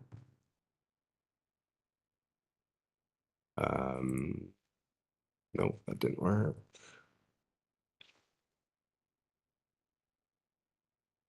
And just for context, like I did see us in the report, a section that spoke about how many people are asked, how many spots do you have? Yeah. And that seemed out of line with my recollection of what's been approved. And so I wanted to understand, do I have a misunderstanding? Is there a disconnect in people's perception or? Okay. Yeah, I'm not sure. So the data that I have and that I was able to get in the time frame is what was in the survey, which was asking how many parking spaces each respondent has in their household. And so that data is shown here on this slide, recognizing that there's more people in the Sea and Sky development that have 2, 3, and even some with 4 parking spaces off street available to them than in the downtown, but I don't have data on what's been approved. Okay, thanks. At a future time, then I'd be interested to know, and did we just happen to hit a subset of the residents, or is there some misunderstanding about how much parking people actually have, or be good to understand that. And then the other thing, or one of the other things that I was wondering about, like it used to be that when I was chair of the Chamber of Commerce, I'd hear a lot of complaints that, downtown was not busy. There wasn't, and Squamish has had lots of policy and so on to drive business to downtown. And so it would be my expectation that as more businesses come downtown, more people who are used to driving downtown or have been would start complaining. So you would get more complaints about parking, but in parallel with that, you'd actually see a lot more customers. And so I'm wondering, do we have a way to measure, it seems that there's a perception that parking challenges have resulted in a net loss of customers, but my expectation, I think, in sort of projecting what seems to happen in other communities, do we know if there's actually been an increase in customers? And so this is really about, change and so on, but actually a net increase in customers, or do we know that? Through the chair, I don't have that information. But sounds like it'd be an interesting discussion with potentially the BIA. Maybe would be able to pull information for you. Okay, and then just sort of stepping back a bit more broadly, like the conversation we're having here in Squamish is a conversation that's happened hundreds of times in hundreds of communities. Are there that you're aware of any typical patterns where, because my understanding is typically there's a lot of pushback and people really don't like paid parking coming in, and there's a lot of doom and gloom, and then it does, and especially in high demand areas, you don't necessarily see all of a sudden all the people leave. Is that a misunderstanding on my part, or are there patterns that we can look to? Through the chair, I don't have the data from other I guess studies that have explored how implementation has impacted commercial uses. Okay, and then the last thing that sort of jumped out at me, there seems to be a perception that some of the new strata or apartment buildings downtown have caused a lot of the parking challenges. But when I go down at night on Cleveland and 2nd, they're really open. There's all kinds of parking when the residents of those stratas are most likely to be home. But you see 3rd, 4th, 5th, and 6th, it seems the parking is quite full. And so what it actually appears to me is that a lot of the parking challenges are coming with these more legacy single family homes that have multiple tenants, as opposed to some of the newer strata buildings, which again at night when residents would be most home, there seems to be lots of on-street parking. And so have we been able to tease that out, like what form of building is actually causing the parking demand? Through the chair, I don't have those results at my fingertip. I think that we probably could cross-tab our demographic questions with some of the questions around where and what the parking capacity or challenges are. One thing to I guess reflect on the previous slide that I showed, the number of parking spaces that are available. The vast majority of people in the downtown identified that they only have one off-street parking space available for their household. But that's me making an assumption that would mean a group of people who are living in a condo or a townhouse, whereas that might not actually be the case. But we have a lot of information that we received from the survey, and there's definitely more work that we can do to look at it in detail, but we don't have those detailed responses at this time. Okay, thank you. And that one in particular, because it'd be really, as we work to resolve parking, want to make sure we're actually resolving it in the driver. And so if it's one form that's actually causing the demand, are we creating solutions for that specific challenge? But I'll leave it for now. Thank you. Thank you. And just a reminder to council, we have about 20 minutes left in this conversation. So I'll go to Councillor Hamilton. Thanks very much. I just want to share in my perspective on paid parking in a general sense, summarized somewhat cheekily as everything everywhere all at once. I think it's extraordinarily important that we have parking management within our community. I think drivers need to make a choice, a deliberate choice, and accept that it costs money to park our vehicles because it costs our municipality to create that infrastructure. Speaking to Councillor Pettingill's question of patterns and previous experience, reading the works, Donald Shoup has done a lot of work on understanding the impact of particularly free parking on communities and how it drives living patterns. I found that work extraordinarily important. Humorously, his website is called shoopdog.com, where he has a whole bunch of academic journal references. So I recommend that reading to see further. One of the valuable things in that reading, in his perspective, is that the revenue from parking should be directed towards the communities, the areas, the neighborhoods that are directly impacted by the cost of that parking. So for example, and we see that through the reports, things like downtown parking revenues, and I would argue that 100% of the revenues from downtown parking would go to the downtown BIA. Revenues from parking in tourist areas should go to Tourism Squamish. Residents parking should go to Squamish Community Foundation for distribution into community grants. So that's my general framing of perspective on parking in our community. But specifically on the questions of this meeting, Darrell Bay, I just want to understand, so the 3 polygons that you showed in the slides, just want clarity on that polygon, the lowest polygon closest to the water. There's a section with, I think, 10 or 20 parking spots that are MOTT, and then maybe 50 or so parking spots that are on district land. Just to understand the proposal, clearly your proposal is to be putting paid parking on the fraction of that lower lot that is district owned. Is that correct? Through the chair, that's correct. Great. And in terms of low to high season differences in this parking, the report mentions a suggestion of separating low season and high season. The demand there seems to be quite consistent. I understand the demand will increase with Shannon Falls and the Sea to Sky gondola visitors in the summer. But I think that the demand there is sufficient to set one price throughout the whole year. It'll simplify our process.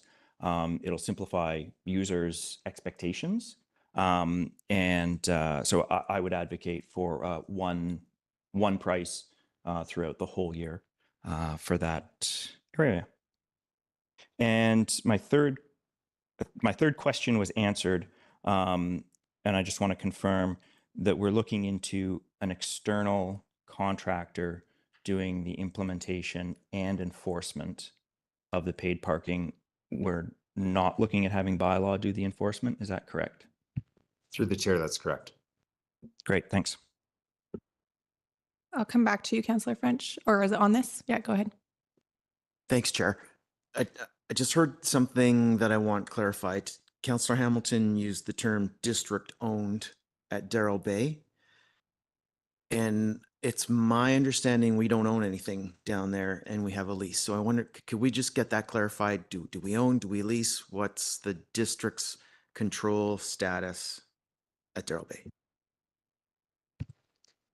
Through the chair, without my real estate colleagues sitting here beside me, I'll share. My understanding is that we do own a significant portion of the Darrell Bay parking lots, but not all of them. And there's a bit of a mess of property lines, but Ministry of Transportation and Transit, we've been engaging with them through this process. And so understanding where and what those separations are. Okay, great. And I see CAO Glende may want to just chime in. Thank you, through the chair. Just for additional clarity around the term lease, currently WLNG or Wood Fibre LNG has a lease with the province, the Ministry of Transportation, for their owned parcel, and the district has a parcel that is owned by the municipality. Go ahead, Ms. McMurtry. Yeah, one further clarifying, a licensee agreement, not a lease. The nuance apparently matters. So. Clear as mud there, Councillor French? Yeah, that's really helpful. Because I think that these details and these specific words are important in this area. Mayor Herford has a comment or a question on this. I just want I had a question in and around this, so I thought I'd take this opportunity. Having the a contractor administer this. Makes sense to me in those polygons.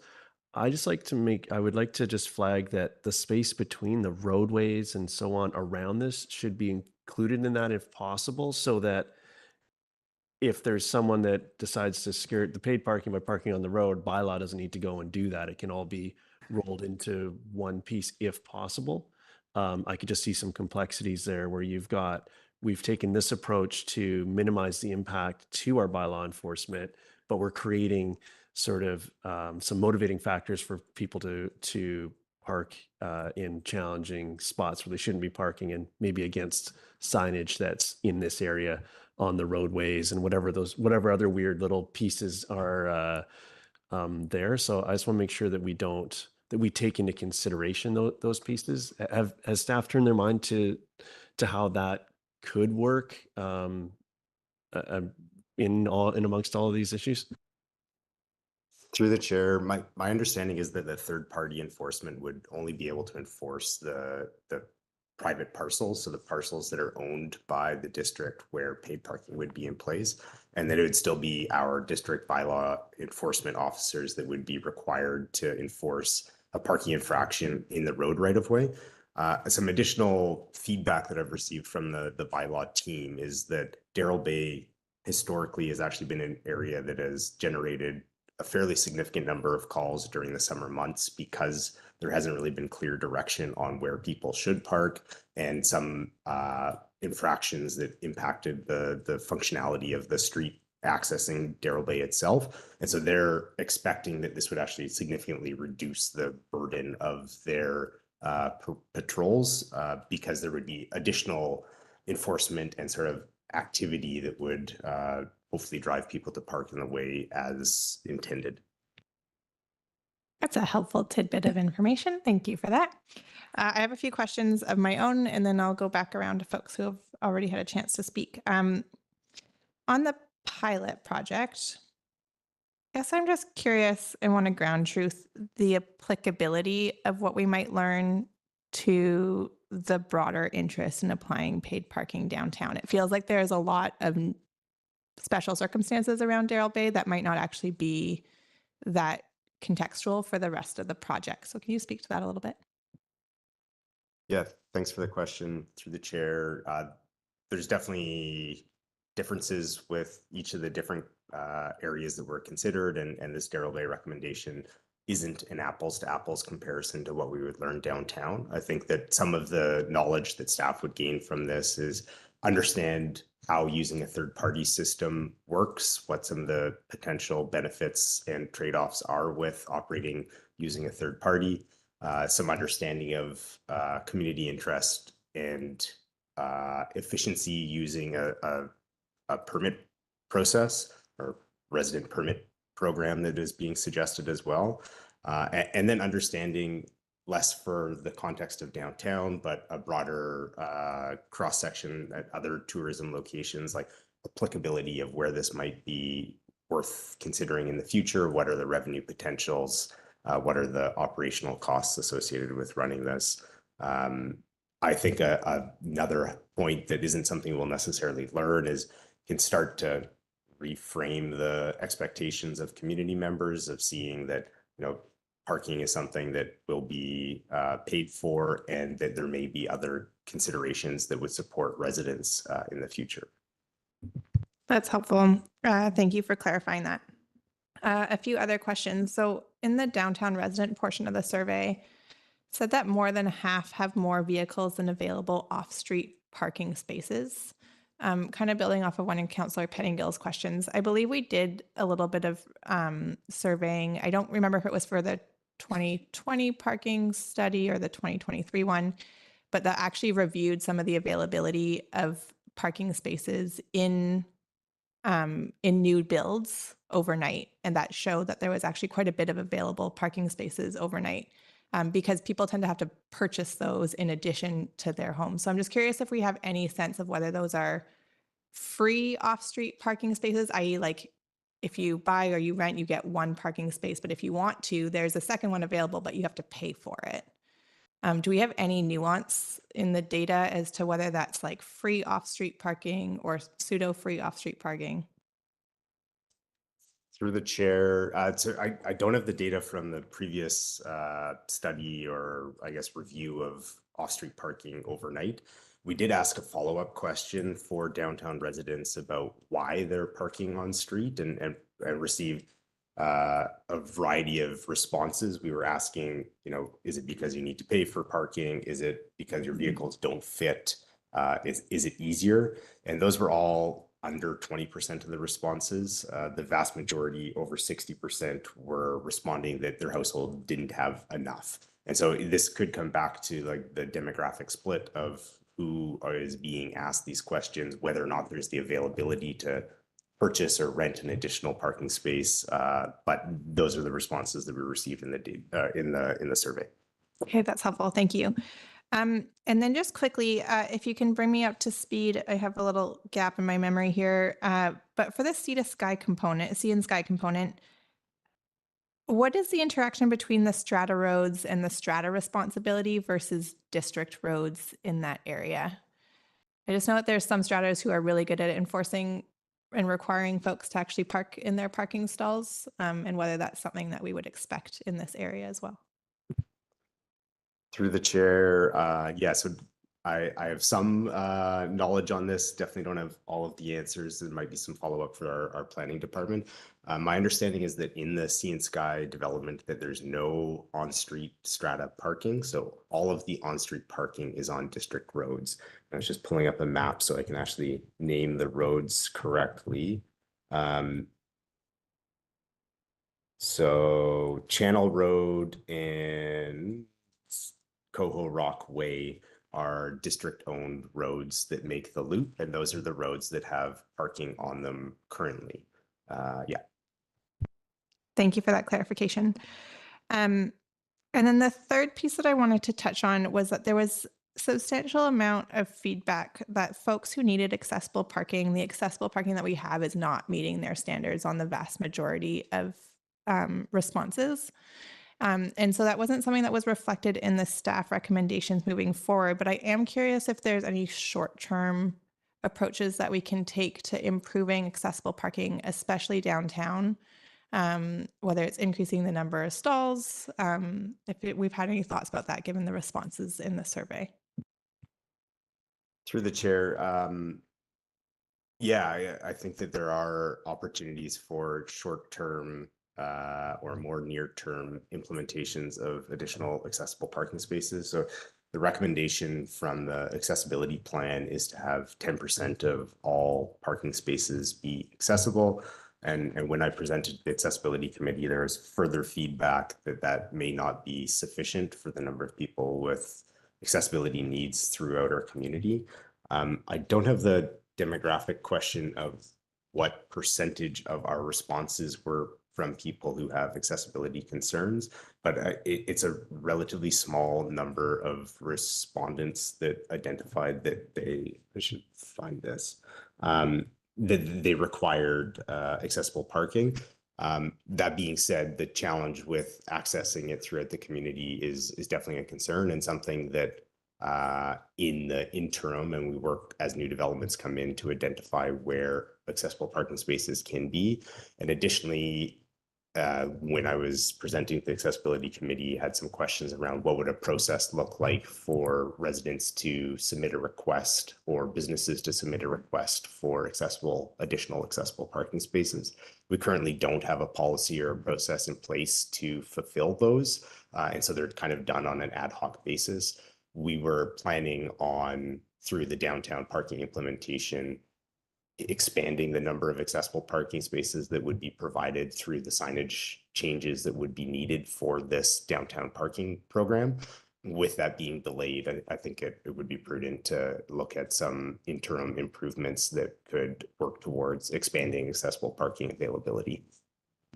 Or is that something that staff feel like they could accommodate in the interim given staff capacity? I'm assuming that would require a motion, but I'm just wondering how we might be able to move that forward if there is capacity to do that before the 2027 component.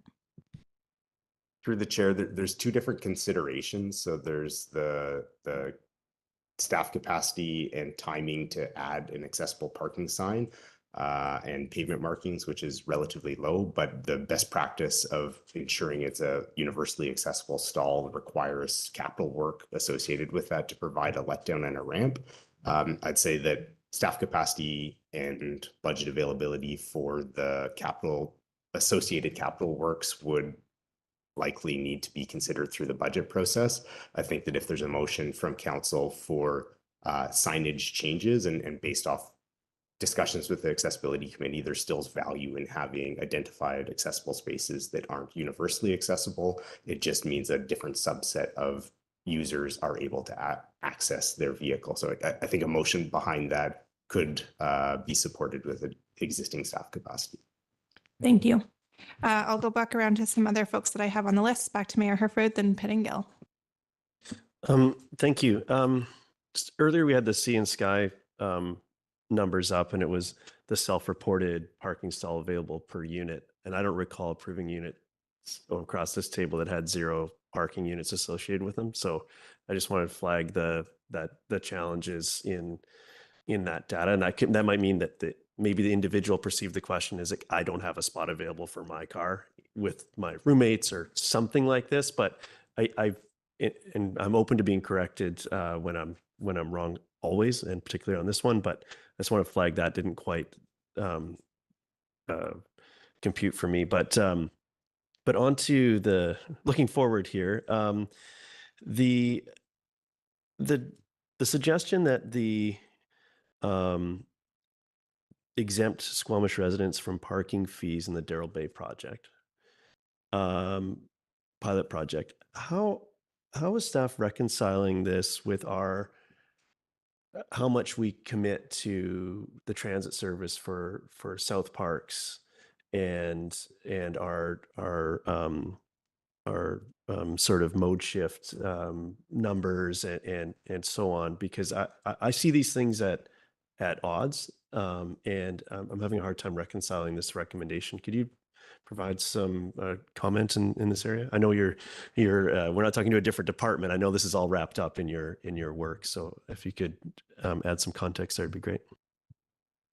Through the chair, yeah, and thanks for the question. Definitely a balance of recognizing where the community's at as far as the identified concerns and challenges with introducing a fee associated with something that people are currently used to accessing for free.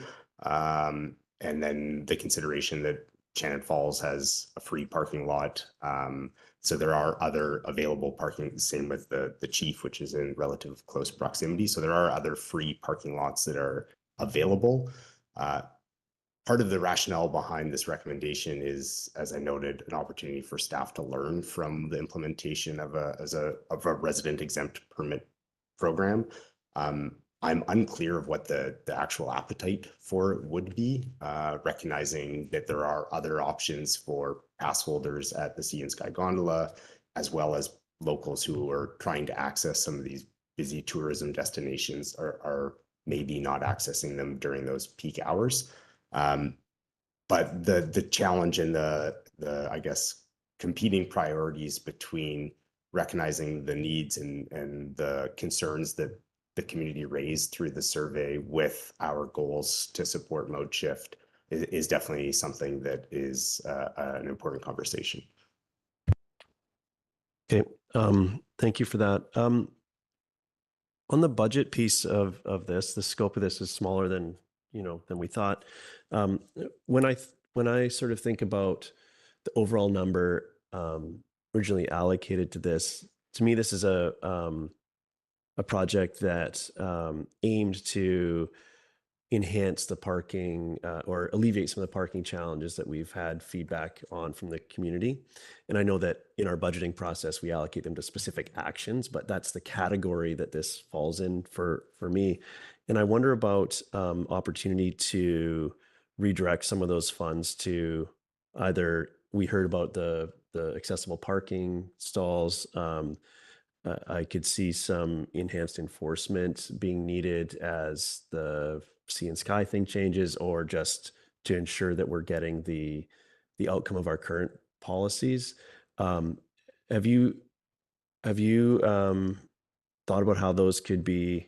I know there's a process, but thoughts on those other pieces, or is this something that can live elsewhere? I'm just trying to reconcile this 2027 number as or date before taking sort of additional action on how our parking works, given that this is something, parking challenges in our community is something I've heard about long before I was elected in 2018. So what else do we do if not direct funds through this conversation, or do you see other pieces that can happen, given the feedback we've heard on sort of instigated by this paid parking engagement? Through the chair, yeah, thank you for the question. So the recommendations from my finance colleagues is that a budget amendment to modify the budget that had been allocated, both for the capital and the ongoing operational costs associated with the placeholder downtown paid parking component is recommended at the spring budget amendment timeframe. So I'd say that there could be an opportunity for council to direct staff to add in something speaking to accessible parking or something in line with that. I would be a bit hesitant to suggest that that is the appropriate approach in 2026, with staff capacity associated with delivering that being sort of a last minute ask, and something that I don't want to speak for colleagues and staff members, but I think there could be an opportunity. Sorry, I said 2026. 2025 is when the budget is currently in the financial plan, but there could be a recommendation or direction from council at that point. All right, Councillor Pettingill with another question, then we have to look towards making motions. Thanks. Yeah, thanks. And just quickly, I strongly support, even if it's on an interim basis or interim approaches, increasing the proportion of accessible parking downtown. And then my thoughts about Darrell Bay might change significantly if we find a way to achieve a community boat launch there. But before that happens, I also have skepticism about community investment in a pilot there, just because it seems most of the challenges we are dealing with involve issues where there's a contention and residential demand, business demand in close proximity to the parking, and that's not the situation here. So while we may learn some things, it's not clear that there's enough to learn to spend a lot of money. And when I look at the opportunity and the problem there, we hear over and over from the public, we want developers to make a bigger contribution. We have a developer there that has claimed they're incredibly lucrative. It's going to be wonderful for the community. We have an OCP, which gives a lot of direction on policy, and this developer is not paying anything for parking right now, and the proposed amounts seem very small. When I talk to people, there's a desire for everyone on that project to be using a bus rather than single occupancy vehicles. And so I'm, in my mind, what I would expect for Darrell Bay is sort of something along the lines of no parking before 9 a.m. or after 5 p.m. and then a 4-hour window that's free, and then a significant amount if you're longer than 4 hours. And so I'm wondering why we are not looking at that sort of approach, and, sort of rather than giving this large lucrative developer a free ride, actually trying to capture some of those benefits from our community, because it doesn't seem like, to my mind, that's the opportunity and the challenge there. And so I guess I'm learning why we're not actually having some of those discussions. Through the chair, so I think the focus that staff are working on is the tourism component, and recognizing that we don't want policies that are so directed at a single developer or at something beyond the scope of that staff recommendation. So staff direction of exploring tourism locations. So providing a recommendation around a rate that is in line with what we see in other tourism locations throughout Metro Vancouver, or even other parking lots throughout the district itself, we felt was an appropriate approach for this location. I think, if I may, also respectfully to my colleague, the vast majority of folks who would be parking in that area and working on that project would likely live in community. And so under the current model would be exempt under the resident permit program. So it's also something to consider. It's not directed towards wood fiber specifically, it's tourism-based parking. Yeah, and I guess, based on prior conversations that I've had around this council table and with people in the public, I think that's the thing we're missing, is that we actually should be seeing a license agreement of our own for our use of that from that project. And managing or learning from tourists is a separate thing. And it seems we are completely ignoring that piece. And this maybe isn't actually a question for Mr. McMurtry. It's how do we, I guess, if we feel a pilot project there is useful, how do we do that without undermining our ability to actually capture the benefits from our community from this large development project, for all the reasons that, we've talked about in the past? Go ahead, Mayor Herford. I have some, I was going to test some motions if we're ready for that. I'll take your comments as comments. I don't think we have a specific answer to them, or I don't think that's a question to staff. I think that's a question to your colleagues. Go ahead, Mayor Herford. So the first, we have four recommended motions. The first two are receiving information. So I would like to move all four together. I have a minor amendment to the third bullet, and it's to add the caveat at the end, when not serviced by transit. So this would be, it would read that direct staff to implement a paid parking pilot project until the end of 2026 at Darrell Bay, including a resident pass system to exempt Squamish residents from parking fees when not serviced by transit. So this would be a seasonal piece. And then I will, and I'll move the fourth as written. So everything is as written with that add of the seasonality around the parking permit. So to clarify, there's a transit bus that goes to Darrell Bay for 4 months of the year. And so you're suggesting that there's no resident pass system for those 4 months, 4-ish months when there's a transit service? That's correct. Anybody like to second that motion? Seconded by Councillor Anderson. Yeah, thank you. I think I really appreciate the all the work that's gone into getting us here. The both by staff, by consultants, but also by the community to engage with it. It takes work to do that, and I'm really pleased with the outcome. I appreciate the staff recommendation and the rationales used here. I just can't, given that we know just how much it costs to serve by this area by transit, I just can't reconcile the exemption with the alignment with transit when we're paying as a community to provide that service. So otherwise, I think this is a reasonable approach. I do have some concerns around, again, just being able to take action on areas that are challenged. There are changes coming to, for instance, Sea and Sky, which were mentioned in the report. But folks aren't happy with what's happening there today, and there's a big change coming. So I'm a little worried that this maybe doesn't go far enough. But given the feedback we've heard, this is as far as our community is ready to entertain at this point. But 2027 does feel a little ways off. But I understand the constraints there and the reluctance of the community to go through this at this time. So I'm supporting this here for those reasons, and largely on the back of the public input. I do also want to say that it costs to provide parking.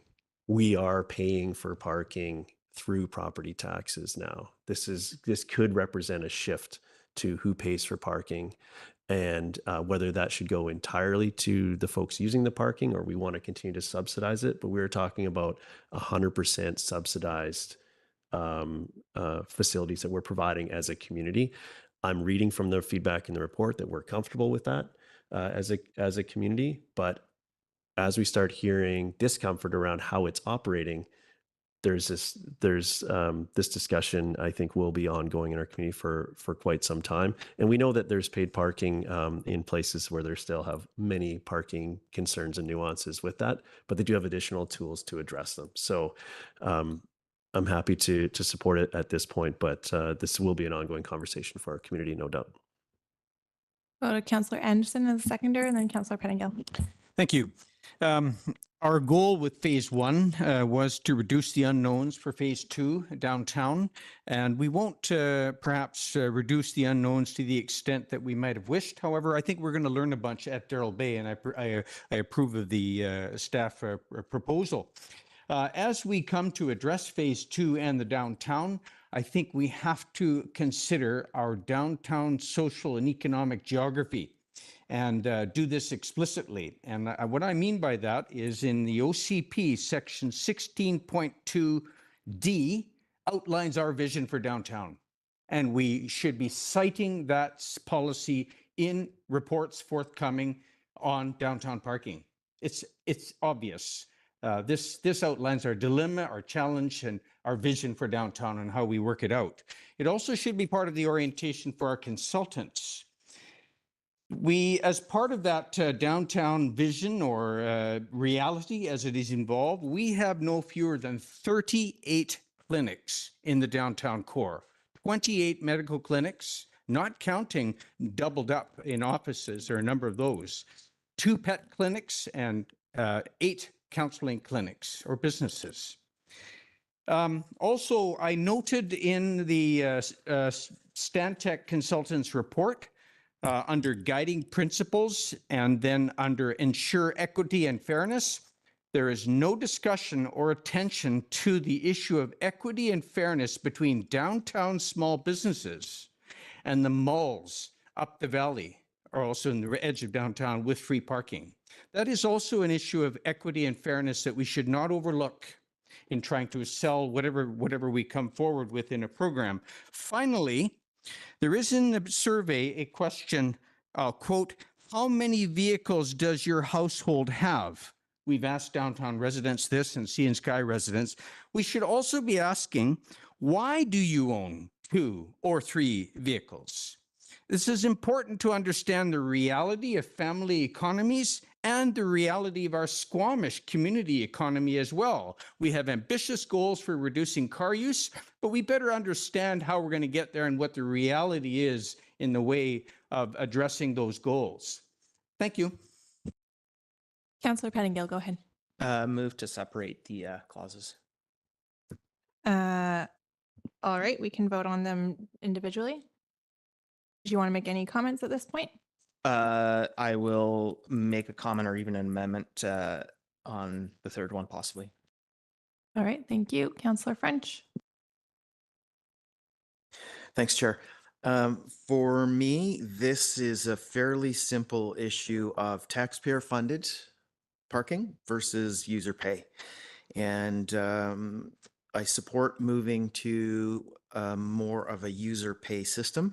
And this set of motions in front of us, I think, gets us moving nicely in that direction. And I believe that we will get good learning out of the data that's generated from Darrell Bay. And not just data, but also understanding of relationship with a third-party contractor and the ins and outs of how all that works. I support the motions. Thank you. Councillor Hamilton. Yeah, thanks very much. I was considering severing the items as well. Reflecting on Mayor Herford's proposed change to the staff report, I'm concerned that that change may add additional complexity because there's now a time component to the validity of your residence permit, which can generate significant confusion and frustration added to the, I just couldn't get there at that point on the bus. And so I am concerned about that added component due to the additional complexity. And I'm not very supportive of restricting staff to that outcome. Thanks. Thank you. I'll make some general comments and then I'm sure that we'll have more debate as we sever the clauses.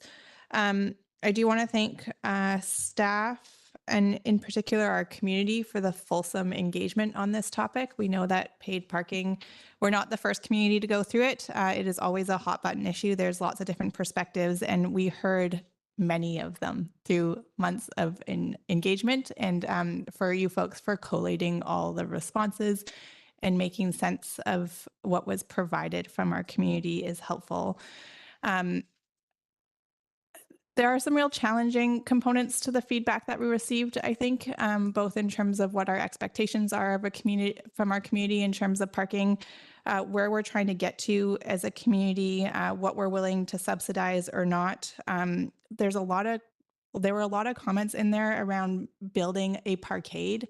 And I just want the community to be aware that we have done some research into this. And back in 2020, a 200 vehicle space parkade would have cost $10 million. We know that in today's dollars, that's way more. That's $50,000 per space. You can be sure that we would be charging for parking in that parkade and would have to charge for on-street parking as well in order to make that solution viable. And so while I appreciate the number of solutions that have come forward, that is one that I think, at least from my perspective, just isn't viable in the next 10 years in our community. And we need to be really honest about that, given the other demands that we have on our tax base for building things like Brennan Park and libraries. I'd much rather see our tax dollars go to that than to a parkade. And so I think some of the challenging conversations we need to have are like, okay, when is the paid parking actually going to come in so that we can drive things like vehicle turnover, so we can increase the number of accessible parking spaces for those who really need them downtown, so that we can make sure that we have strong investments in transit and double down on regional transit so that people don't have to have 2 or 3 vehicles. I also think it's really interesting when we talk about downtown businesses and those who are frequenting them. There are some challenges with downtown parking and people having multiple vehicles. And we've also increased the number of people who can reach downtown businesses by foot. And when the bridge goes into Sea and Sky, we're going to amplify that even more. And so all of a sudden you have a whole bunch of people who can come to your businesses who really don't need a car to get there. And so while there are concerns about people perhaps shifting their buying patterns, we've also added a huge number of people within stone's throw distance to downtown businesses. And so I do think that there's opportunity there as well. But I do hear that there are some real challenges with the hurdle of getting over the fact that parking is free right now and how we change that, or pseudo free, because it's still something that is being covered off by the taxpayer more broadly, as opposed to an individual user fee like Councillor French identified. With that, I would say that where we're at in this recommendation is a step in the direction towards paid parking. It is going slower than I personally would have supported. We've had this conversation around this council table. This is not a reflection of staff's ability to get the work done. It's a priority that this council put in place a few years ago through our strategic planning. We decided to prioritize reducing speed limits across the community in exchange for kind of putting the timeline off on paid parking. And I think that did a disadvantage to our community because I think actually implementing a more fulsome paid parking strategy earlier than 2027 would have been really valuable. Where we are today means that the ongoing challenges that we hear in community for those who are trying to access parking spaces, for those who see the downtown paid parking as an issue, for those who see the new development as an issue, those can't get resolved until we move forward on this project. And so we're just going to be in the standstill for another few years. But I do think that moving forward on the Darrell Bay piece will be interesting. We will have some lessons learned. Staff will be able to figure out the IT component on the background, the third-party system, perhaps test the resident permit system.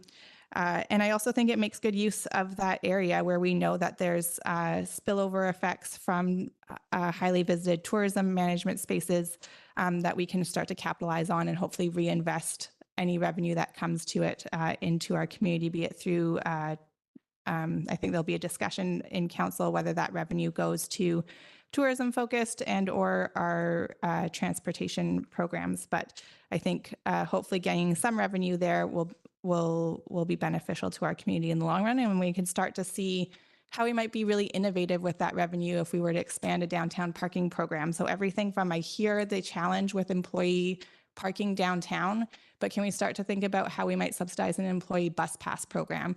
Are there bike shares? Are there other ways that we can use that revenue that would encourage employees downtown who don't necessarily need to drive every day to get into a different form of transportation?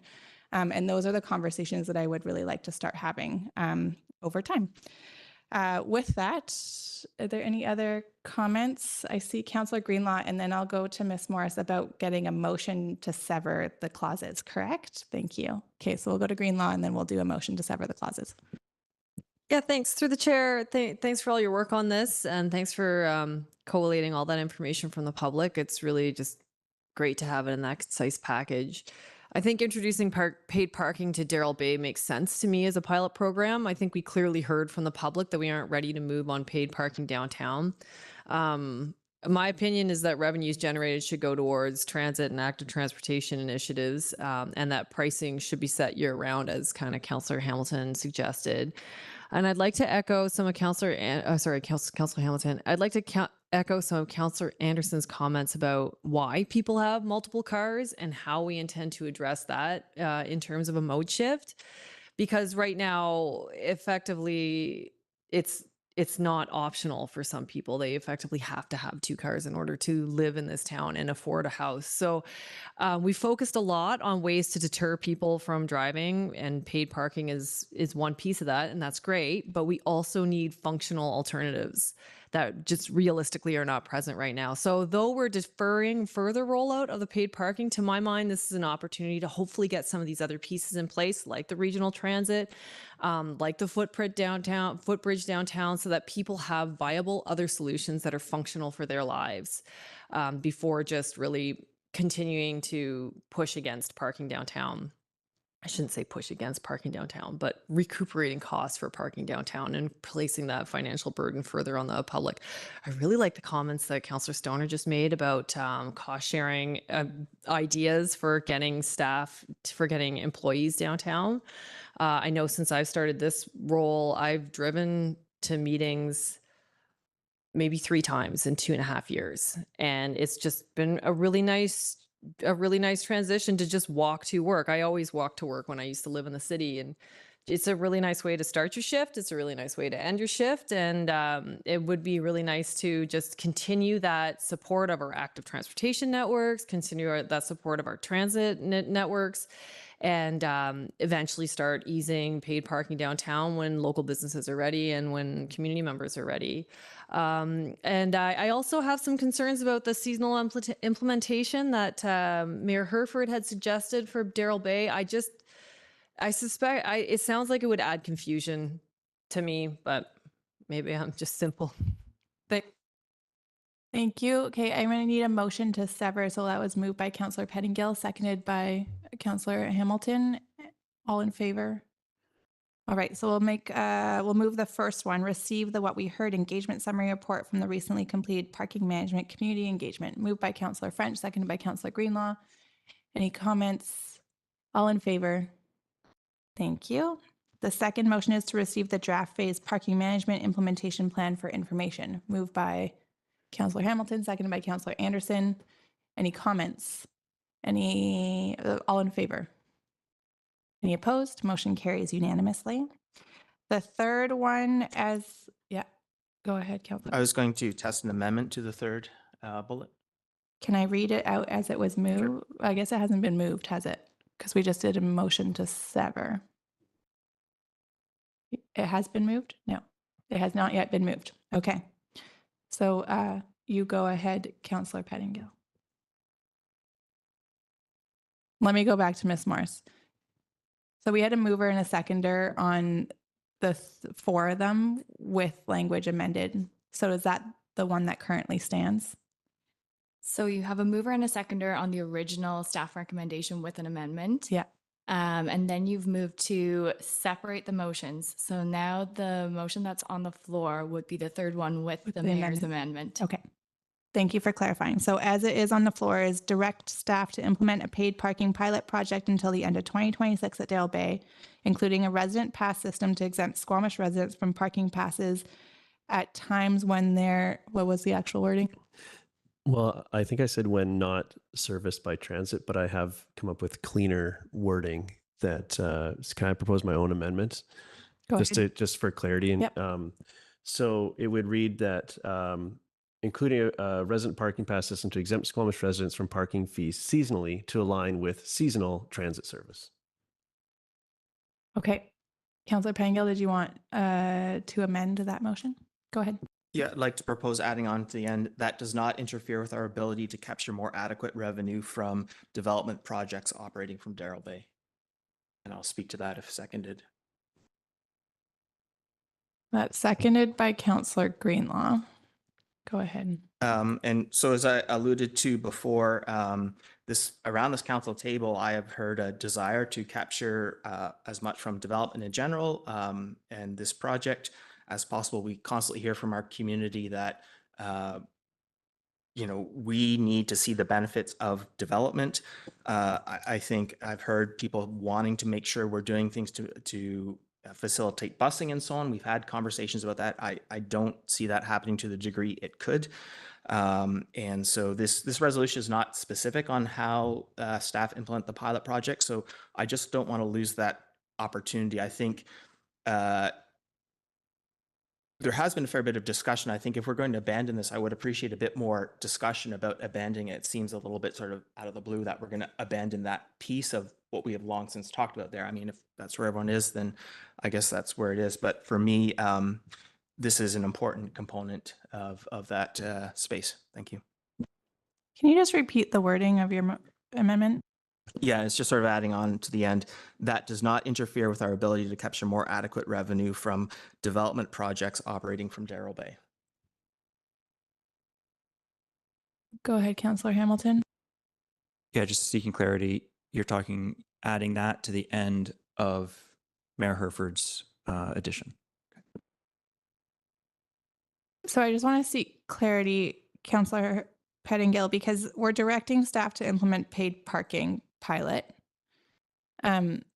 which I feel like is separate from our ongoing relationship with Woodfibre LNG, their potential licensing of Darrell Bay. Those are all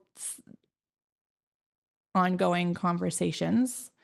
So I am just trying to seek clarity in the motion because I feel like it confuses the direction to staff to implement a pilot project. So are you trying to not implement the pilot project, or do you want to still implement the pilot project?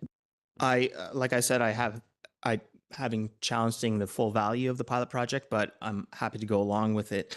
However, I don't, as it's proposed, and we're not voting on the specifics of it, but as it's proposed in the staff report, it seems to preclude any ability to capture more revenue from the development project happening there. So I'm just asking that as staff move forward with the pilot project, they don't sort of take away our ability to ensure we get that revenue. And so I'm not worried about the specifics, but I think we don't want to take away our ability.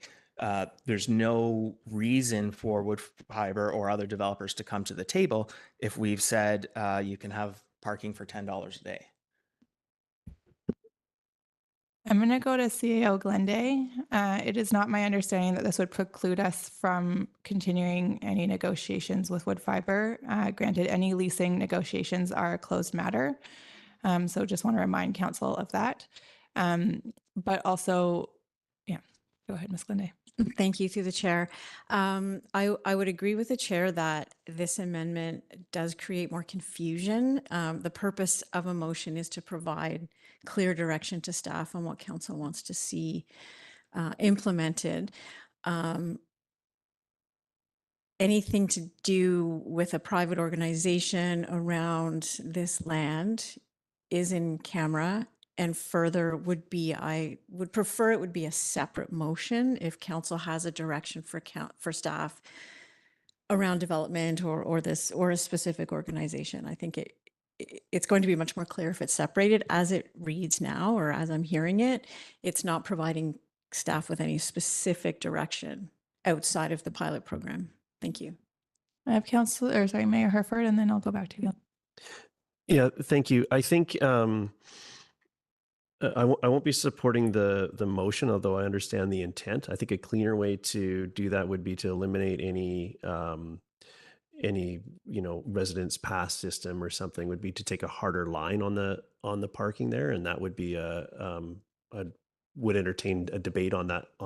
I don't know where I'd fall on that, but I think that would be the best mechanism for that, given that we're trying to provide clarity to our staff with this. And so I won't be supporting the motion, although I understand what the concerns are from the mover, and the seasonality of this already contained in the motion, I think speaks to that as well. But whether it is sufficient or not for your support on it is up to the individual. But I won't be supporting this particular the amendment. Go ahead, Councillor Pettingill. Yeah, I'm not sure if there's a mechanism for me to withdraw this, given Ms. Glenday's comments. I mean, I think I just wanted to make sure that however staff moves forward on the pilot project, it doesn't preclude our ability to work in this space. And so as long as there's that understanding that this is something I think we still have to have a discussion about, and there's that space to do so, I don't need this amendment. I guess that's what I'm trying to get clarity on. So if withdrawing that, maybe with the consent of the seconder, is the cleanest way. I'm going to look to Ms. Morris. I think the cleanest way is to carry on with a vote and then defeat the motion. Thank you. Okay, so I will call the question on Councillor Pettingill's amendment. All those in favor? All those opposed? Councillor Greenlaw, Councillor Hamilton, Mayor Herford, Councillor Stoner, Councillor Anderson, Councillor Pettingill, and Councillor French oppose the amendment. So now the motion on the floor is still the motion as amended by Mayor Herford on the seasonality. Go ahead, Councillor Hamilton. I would like to test another amendment if possible. Great. We're really testing our procedure bylaw. Absolutely. You go, Councillor Hamilton. The amendment I would like to test is to strike all of the motion after including a resident pass system. So basically the motion would read: direct staff to implement a paid parking pilot project until the end of 2026 at Darrell Bay. My motivation for removing the explicit... Ask for a seconder before you speak to it. Is there a seconder for Councillor Hamilton's amendment? Seconded by Councillor Pettingill. Go ahead, Councillor Hamilton. Thank you. Thanks very much. My motivation for removing that language from the motion is not to direct staff to not do the resident pass system, but it's for us to not be prescriptive on the pilot project, the details of the pilot project they bring forward.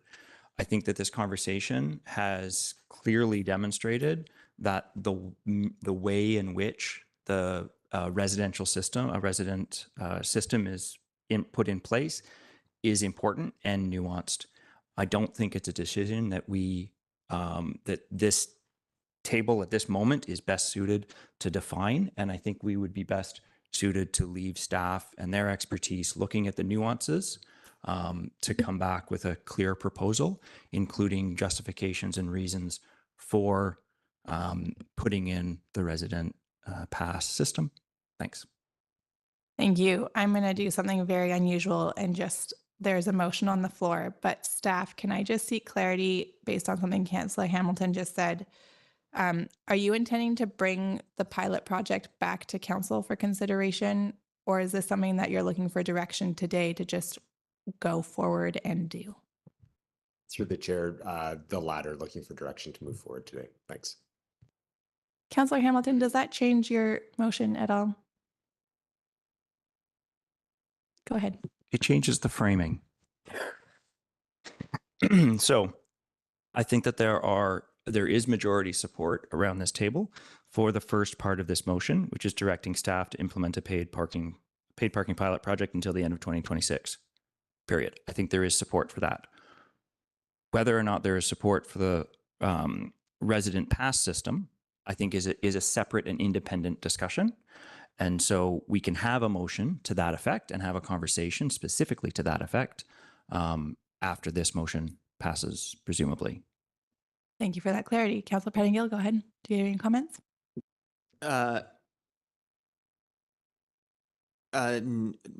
Actually, what my colleague just said actually makes sense to me. The residential pass,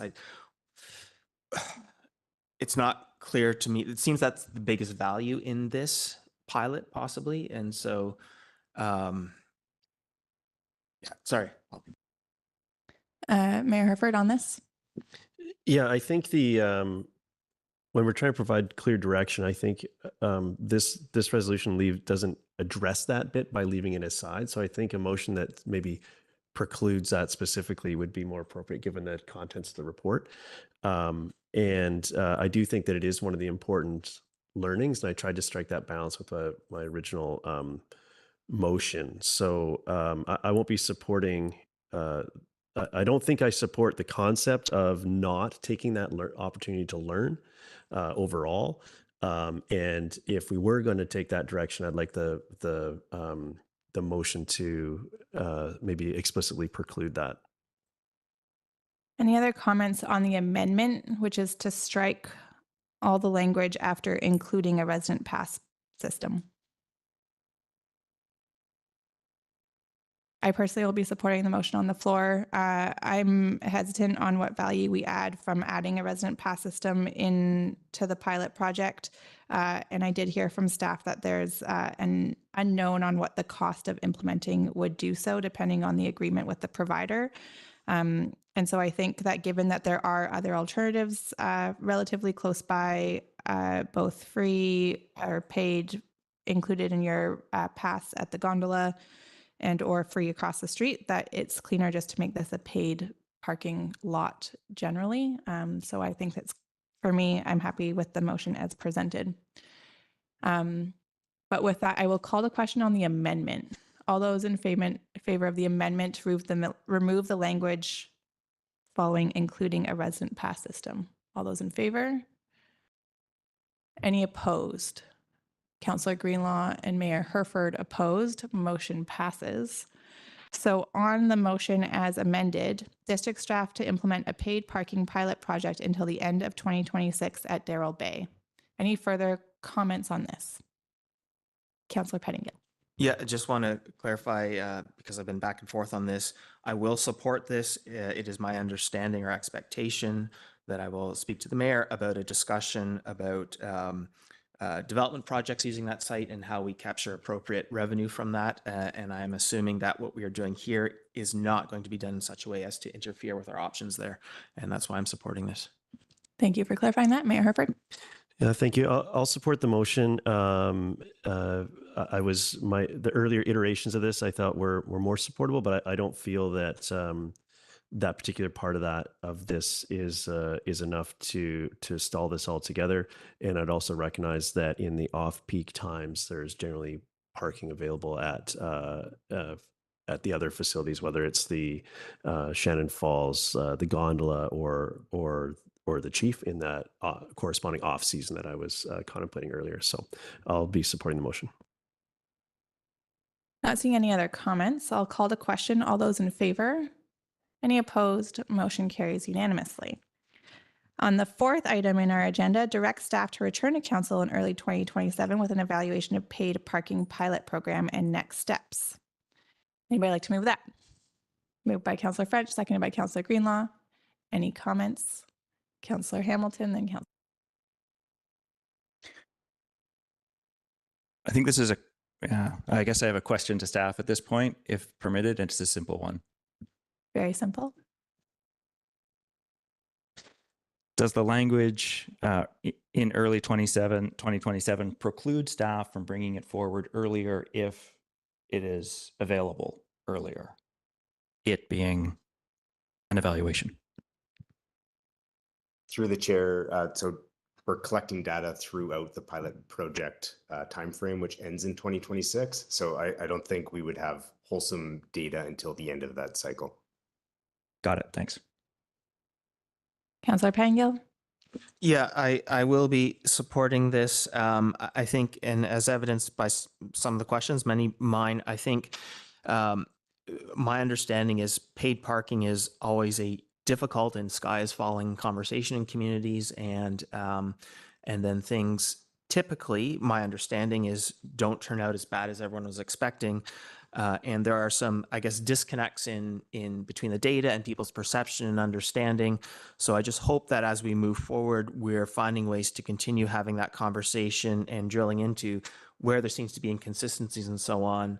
Are we all working from accurate information, true information, or are we just sort of working from belief and perception? And it's really important to understand where people are and perspectives and struggles and the actual circumstances as well. So we've done a lot to understand people's perspective right now, and some of those other pieces of, okay, are these numbers actually lining up and so on, I think is going to be important as we move forward. Thank you. Thank you, Mayor Herford. Yeah, thank you. I'll be supporting the motion and recognizing the sort of the study period. I do want all of us at this table and tuning in or watching this in retrospect to refer back to this report that we received here, and we are taking action in the form of studying, but in the form of impacting the performance of the parking in downtown and Sea and Sky. We are choosing to step back till 2027 to have more data at the request of the public on the feedback we've received here. So when we leave this meeting, we talk to the community about the concerns around parking downtown. We need to be clear that's what happened. I'm comfortable taking that step given that was the feedback, but community, this is your feedback and we're acting upon it now, which does mean not taking steps to address it until 2027 in a meaningful way. Thank you. Not seeing any other hands, I'll call the question. All those in favor? Any opposed? Motion carries unanimously. I have one final motion to tide us up a little bit longer here for council consideration. And I will email this to you, Cheaton, after we discuss it. So my motion for consideration, council, would be that staff be directed to scope improvements to accessible parking downtown and implement low barrier solutions where feasible, or bring them back to future budget discussions if needed. That's seconded by Councillor French. I'll speak to it briefly. I think that this was a really important part of the feedback that we received. While I appreciate it was a small number of the respondents, I think the vast majority of folks who needed accessible parking identified that what is available to them either sometimes or rarely meets the needs that they have. And so I think it is important that we address that sooner than 2027. And there's different ways that we can do that from some signage components. I appreciate that the universal parking is a little bit more challenging, requires higher capital investments. And so that's why there's the option for budget considerations in the future. And also simple things like when we do have events downtown, making sure that if we have to close off streets, that there's ample amounts of accessible parking as close to the event as possible. I think there's a line that Darcy McCrae shared with me that at some point, unfortunately, the vast majority of us will have accessibility challenges. And so it's not just addressing those who have had to respond to the survey at that point in time, but we will all at some point in time have to use those accessible parking spaces for various reasons. And so I think it's important for us to make sure that there's ample accessible parking that is reasonably available. So that's why I'm putting this motion forward. I see lots of hands. We'll keep them really tight in our comments. Councillor French, Pettingill, Anderson, Mayor Herford. Yeah, thanks, Chair. There is a small and vocal group of people who are bringing this up over and over again, and I'm thankful for those voices, and I'm thankful that this motion is on the table so that we can send a message to those folks that they are being heard. This is a concern for us, and we're taking steps. Councillor Pettingill. Yeah, thanks. This is a really important motion, and I had it flagged as something that we needed to address here, so I'm glad my colleague has put this forward. I just want to clarify in the use of language, because low barrier could mean our ability to implement or people's ability to access the spot. And I think from your comments, my understanding is the intent is we are making sure that we are implementing as many of the interim solutions as we can. And we understand the more comprehensive solutions may take a little bit more time. And that's the intent here. Thank you for clarifying my intent. Yes, that was it. Go ahead, Councillor Anderson. Thank you. Essentially, the Councillor Stoner's motion was already passed by council, the last council, when we reviewed the downtown parkade study in 2020. There was a suite of recommendations, including doing the extra, doing more, exploring what we could do more regarding availability and issues with parking in the downtown area. And I think there is more work to do there. And I look across the road where there is a parking spot that the Public Works Department keeps painting yellow. And when I see that they stop painting that spot yellow, which doesn't need to be yellow because there is no driveway there anymore, then we can free up another parking spot for the library and the farmer's market. So there's more we can do downtown to free up parking spots and also think anew about how we can be having repurposable parking stalls and parking facilities. So there's more work to do. And we did visit that in 2020 with that council recommendation and motion. Thank you. Thank you, Mayor Herford. Thank you. I'll be supporting the motion, and as a temporarily able-bodied person, which I think was the language I've heard from our friend Darcy. I do think this is incredibly an important piece, and hopefully we can find some reasonable ways to incorporate this more fulsomely into our downtown. So happy to support. Thank you. Councillor Greenlaw. Yeah, just happy to support. And yeah, shout outs to Darcy and his temporarily able-bodied comments. Yeah, really important work. And I like Councillor Anderson's ideas of trying to be creative about spots that may already exist. Like, it doesn't have to be all new infrastructure or anything. We need to get creative on how to keep this affordable, because there are people with, there are lots of people with accessibility issues. And like, you know, people on this council have been those people recently. You know, it's just really important work, and you never realize how inaccessible our community is until you have an accessibility need, and then that's when you really start realizing. So I think it's important to stay on ahead of that as much as we can, or at least address it. Thank you. Thank you. I'll call the question. All those in favor? Motion passes unanimously. Thank you very much, Council. Thank you very much to staff. We are now running very behind. We've worked through our break and our next presentation, and we have externals coming in at 12:15.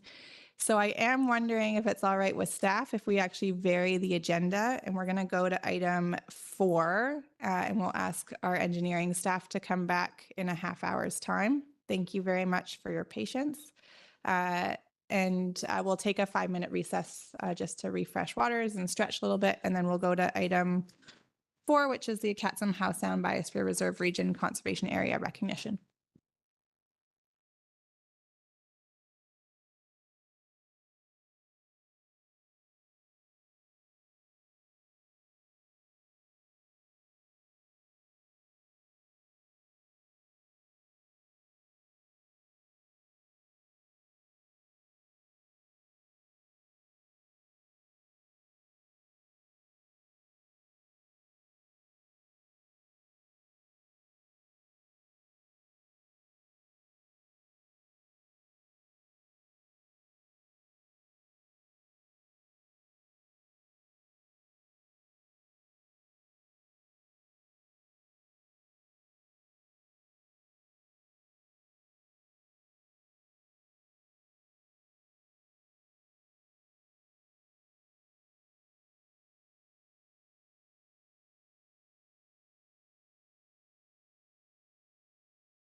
Wonderful. And we are back. Welcome back to the District of Squamish Committee of the Whole. Item 3, sub 4, and staff reports on our agenda today, which is the Howe Sound Biosphere Region Initiative Conservation Areas Recognition. We're going to start this session off with a delegation with Ruth Simons and Samantha Wing are here to talk to us about the effort, and then we'll have staff follow up. So over to you. Thank you very much. Thank you. Good afternoon, Council and Mayor. It's wonderful to be here. And yes, I'm happy to be here with Samantha Wing, my colleague. It's our OECM's project manager, to introduce this topic and provide you some context and just introduce before the staff's recommendation to be looking at how Squamish can contribute towards recognizing its conservation efforts. And this next slide, there we go. As you know better than anyone, Squamish is known for its beautiful natural assets. This is taken from your website. It's surrounded by beauty, by nature. It has it's a place for stunning surroundings and biodiversity, endless recreation opportunities, and it's a big reason why people move here to this region. And Squamish can also be known for its efforts and work on restoration, on contributions towards the ongoing recovery of our beautiful environment in Howe Sound, while not compromising the demands of population growth and shifting economies. In 2022, 196 countries around the world came together to commit to setting a global target of protecting 30% of lands and 30% of waters by the year 2030 as a way to address this sort of dual crisis of biodiversity loss and climate change that's happening in our planet. And the federal government, Canada, as well as the province, committed as well to the 30 by 30 targets. So how is that kind of measured, recorded? The federal government tracks this progress towards 30% in the Canadian Protected and Conserved Areas Database, otherwise known as CPCAD, which I'm going to be referring to. And we're working towards ensuring and helping to ensure that CPCAD reflects the lands that are qualifying as conserved and protected by creating kind of, as first step, that baseline to get all the different authorities to have their lands recognized. And so this is also about a Howe Sound Biosphere region, really demonstrating our natural assets that are protected.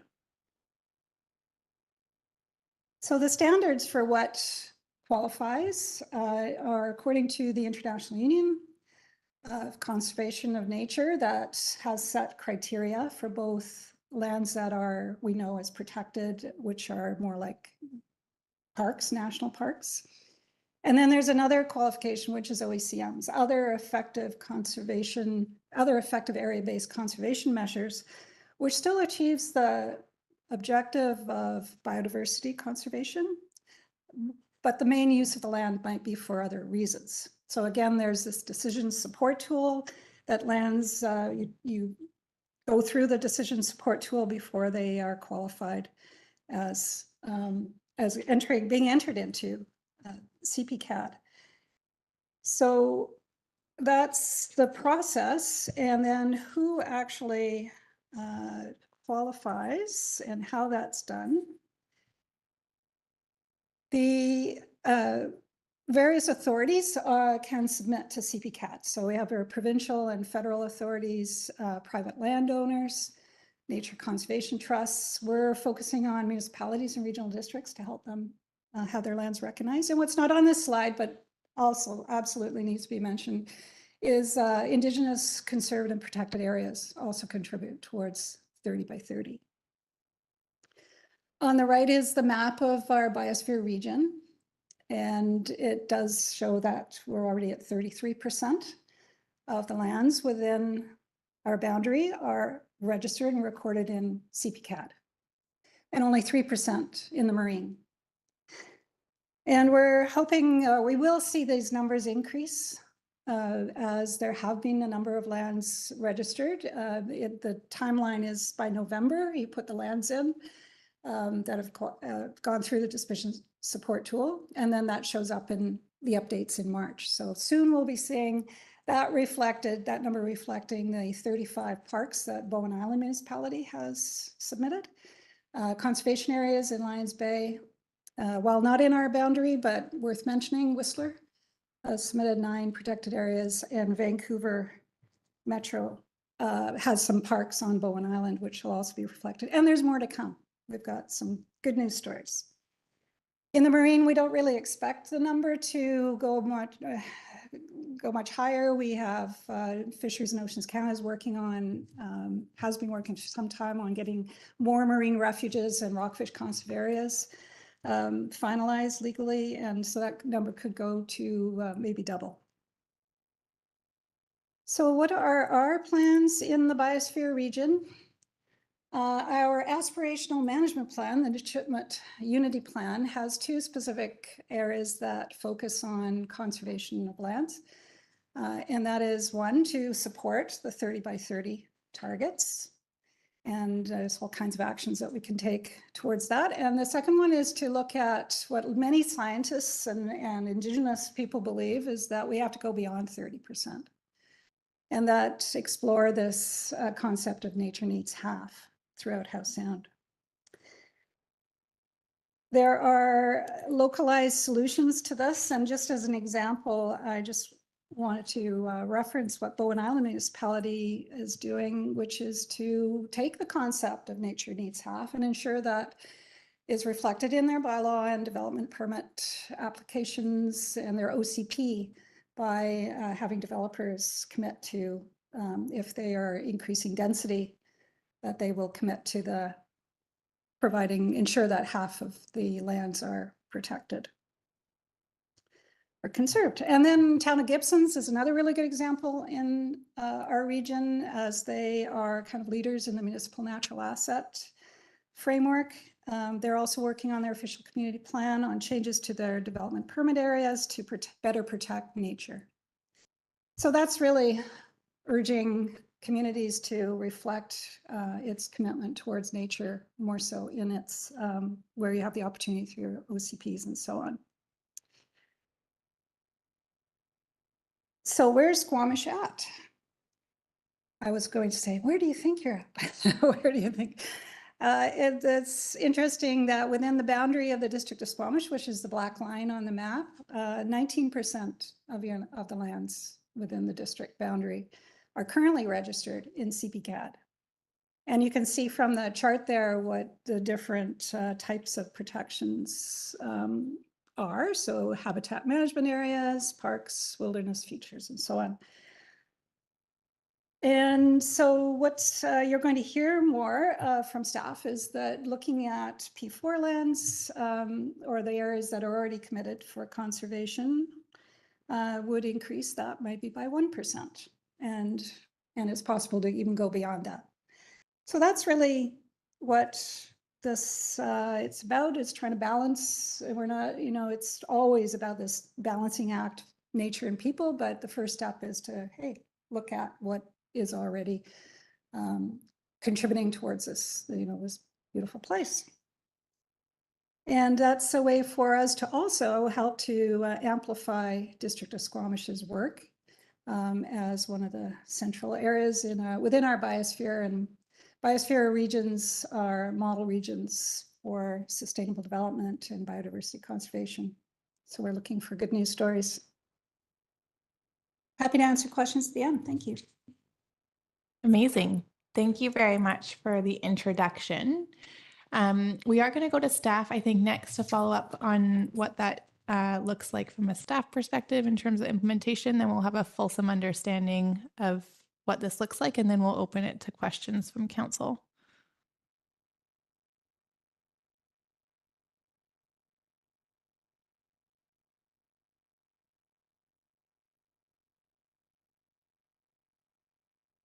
I'll pass it over to you folks. You can introduce yourselves once the presentation is up. Go ahead.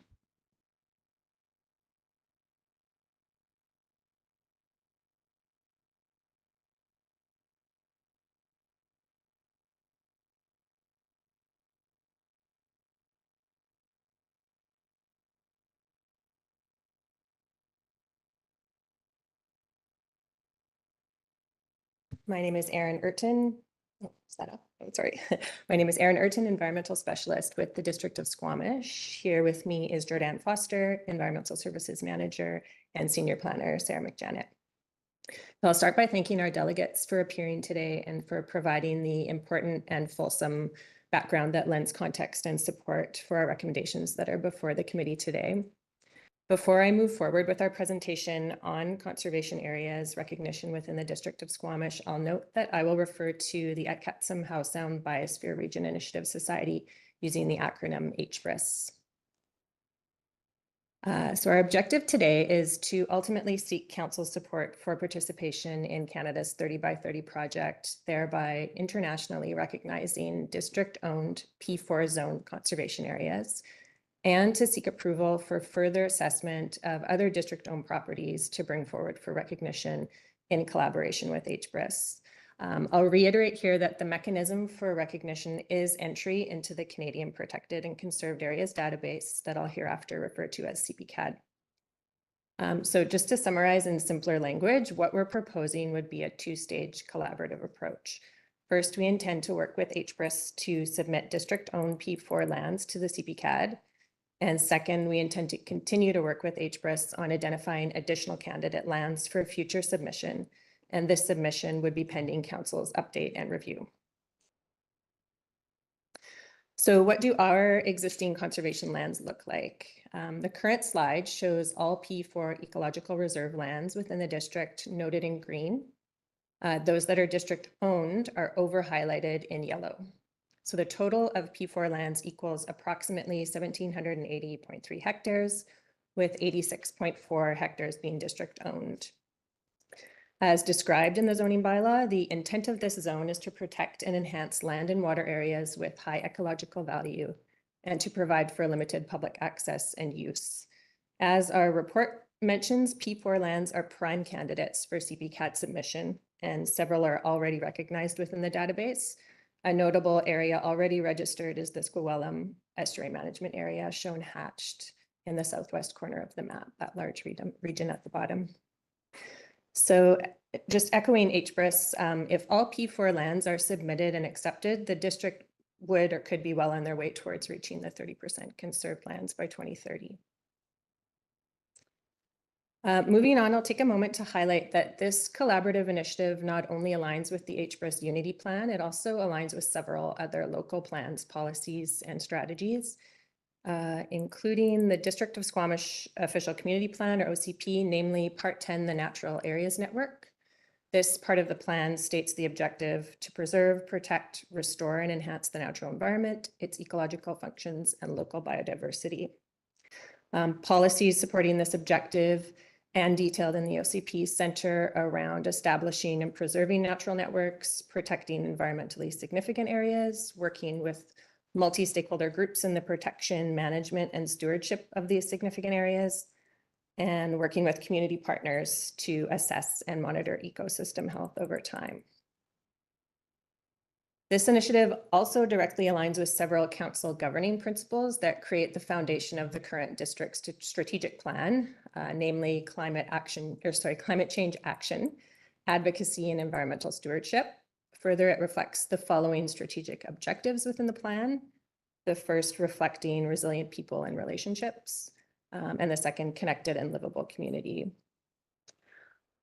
Last but not least, this initiative overlaps with the Squamish Nation's climate legacy strategy goal to work towards protecting 30% of Squamish territory by 2030, and does present opportunities to engage with the nation. So to close, the recommendations before the committee are that council support district participation in Canada's 30 by 30 project to recognize existing District of Squamish owned P4 zoned conservation areas and facilitate submission to the CPCAD. Further, there may be other eligible district owned lands that meet the submission criteria. So we also recommend to the committee that council direct staff to continue to work with HBRIS to assess additional candidate natural areas for submission, highlighting that these additional lands, once identified, would be brought back to council for review. So thank you all for your time, and thank you to Ruth and Sam again for being here and for all the fantastic work that HBRIS does in our region. We look forward to any questions. Thank you very much for the joint presentation. Committee, does anybody have any questions? Councillor Anderson, go ahead. Thank you. I have questions concerning two of the district's P4 zone sites.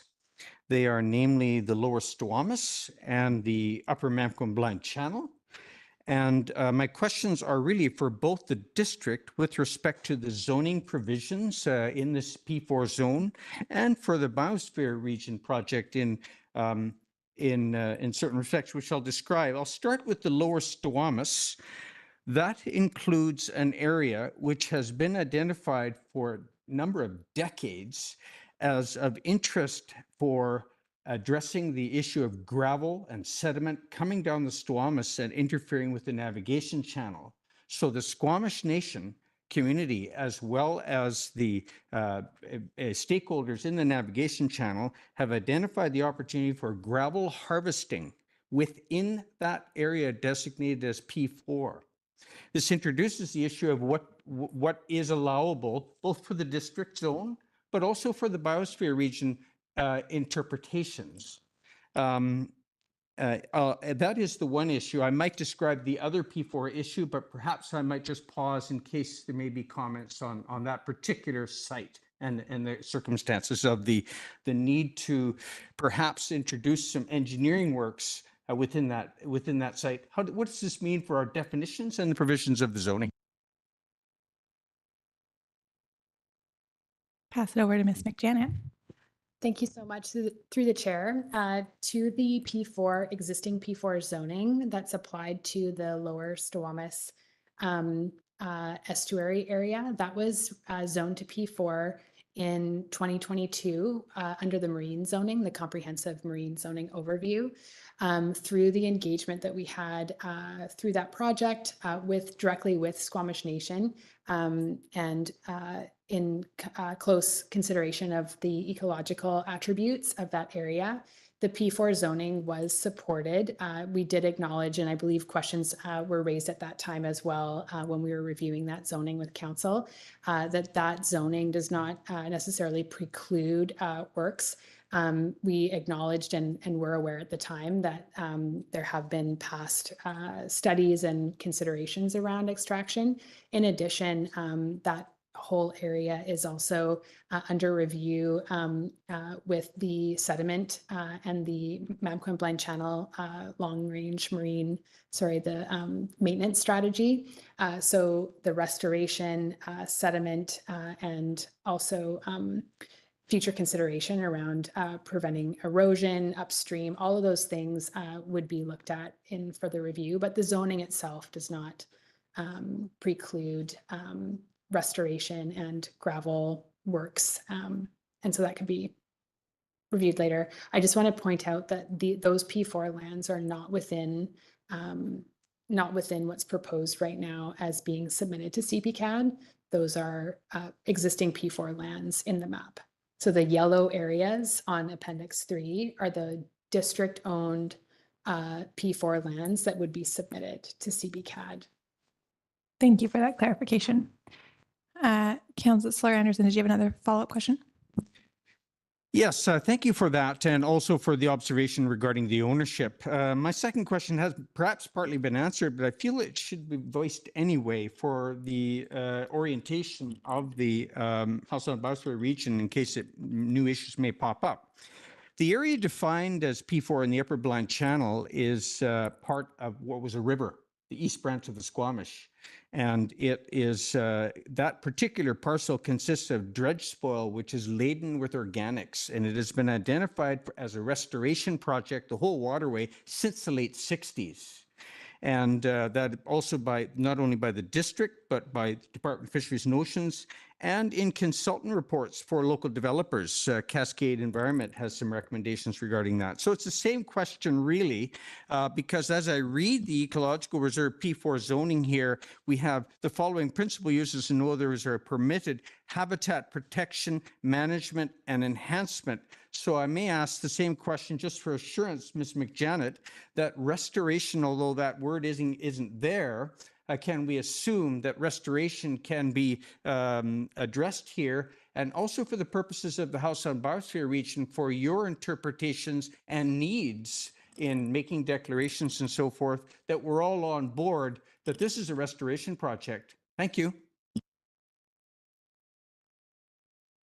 Through the chair, Jordan Foster, Manager of Environmental Services. Yes, I would confirm that restoration is applicable in this scenario.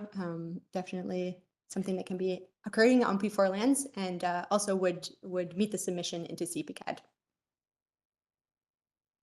Thank you. And perhaps there may be opportunity to expand this area to include more of that area, the waterway, former waterway, existing waterway identified for restoration is much larger. And perhaps we can come back and include more of it in your program for the House on Biosphere region. Thank you.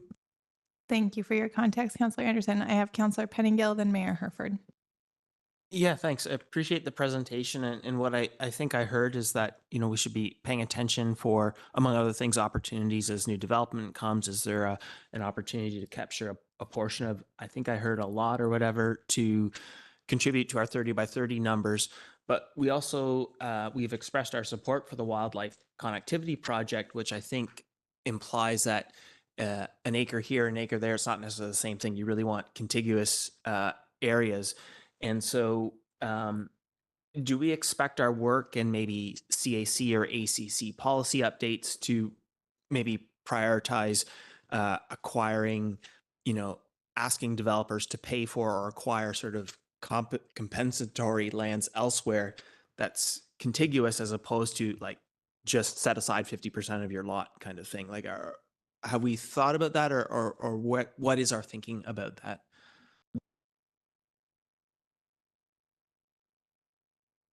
Thanks for the question. Through the chair, the aspirational goals around the example of the nature needs half, or the additional area, is something that we haven't contemplated per se, except I would like to just highlight our really strong natural environment policy within our current OCP. That's really what's guiding us around future area planning and the assessment of ecologically sensitive and areas for conservation and biodiversity preservation. Those will be incorporated into more detailed review around future planning based on the policy that we have now. The opportunity that exists also with the habitat connectivity project and our participation in that will also help to inform future land and land use policy and development policy within the district. The stage that we're at with that project is kind of stage 2, where we're reviewing initial modeling, and we will be continuing to engage into 2026 around that project. So we will have more guidance to understand those areas of vital kind of connectivity and where we can support at the area level, at that broader spatial scale, but then also that will inform more detailed sort of site-specific or area-specific review. So I won't speak to any specifics and in terms of like mechanisms, but I think just at the highest level, those projects and that information, as well as, and Jordan can speak to future updates to our environmentally sensitive areas mapping as well. All those things will help to inform through a future OCP update. Ms. Foster, do you want to add anything to that? Thank you. Thank you, Sarah. Yeah, I mean, Sarah, Ms. Janet said it, Ms. McJanet said it great. The only additional thing I would add is, yeah, the submission to CPCAD can be any size property or any size of an area. We don't want to be precluding areas that could be set aside for smaller area-based conservation through, say, a conservation covenant through the development process. Those we do still want to be recognizing within CPCAD, but certainly, yes, future work, as Ms. McJanet said, the ESA updates and just wildlife mapping in general will inform it. Thank you. I'll go to Mayor Herford, and then also looking at time, folks, we want to get towards a recommendation if possible. Thanks. Yeah, Thank you for bringing this forward. I think this is a great initiative. I think the wording was that it doesn't add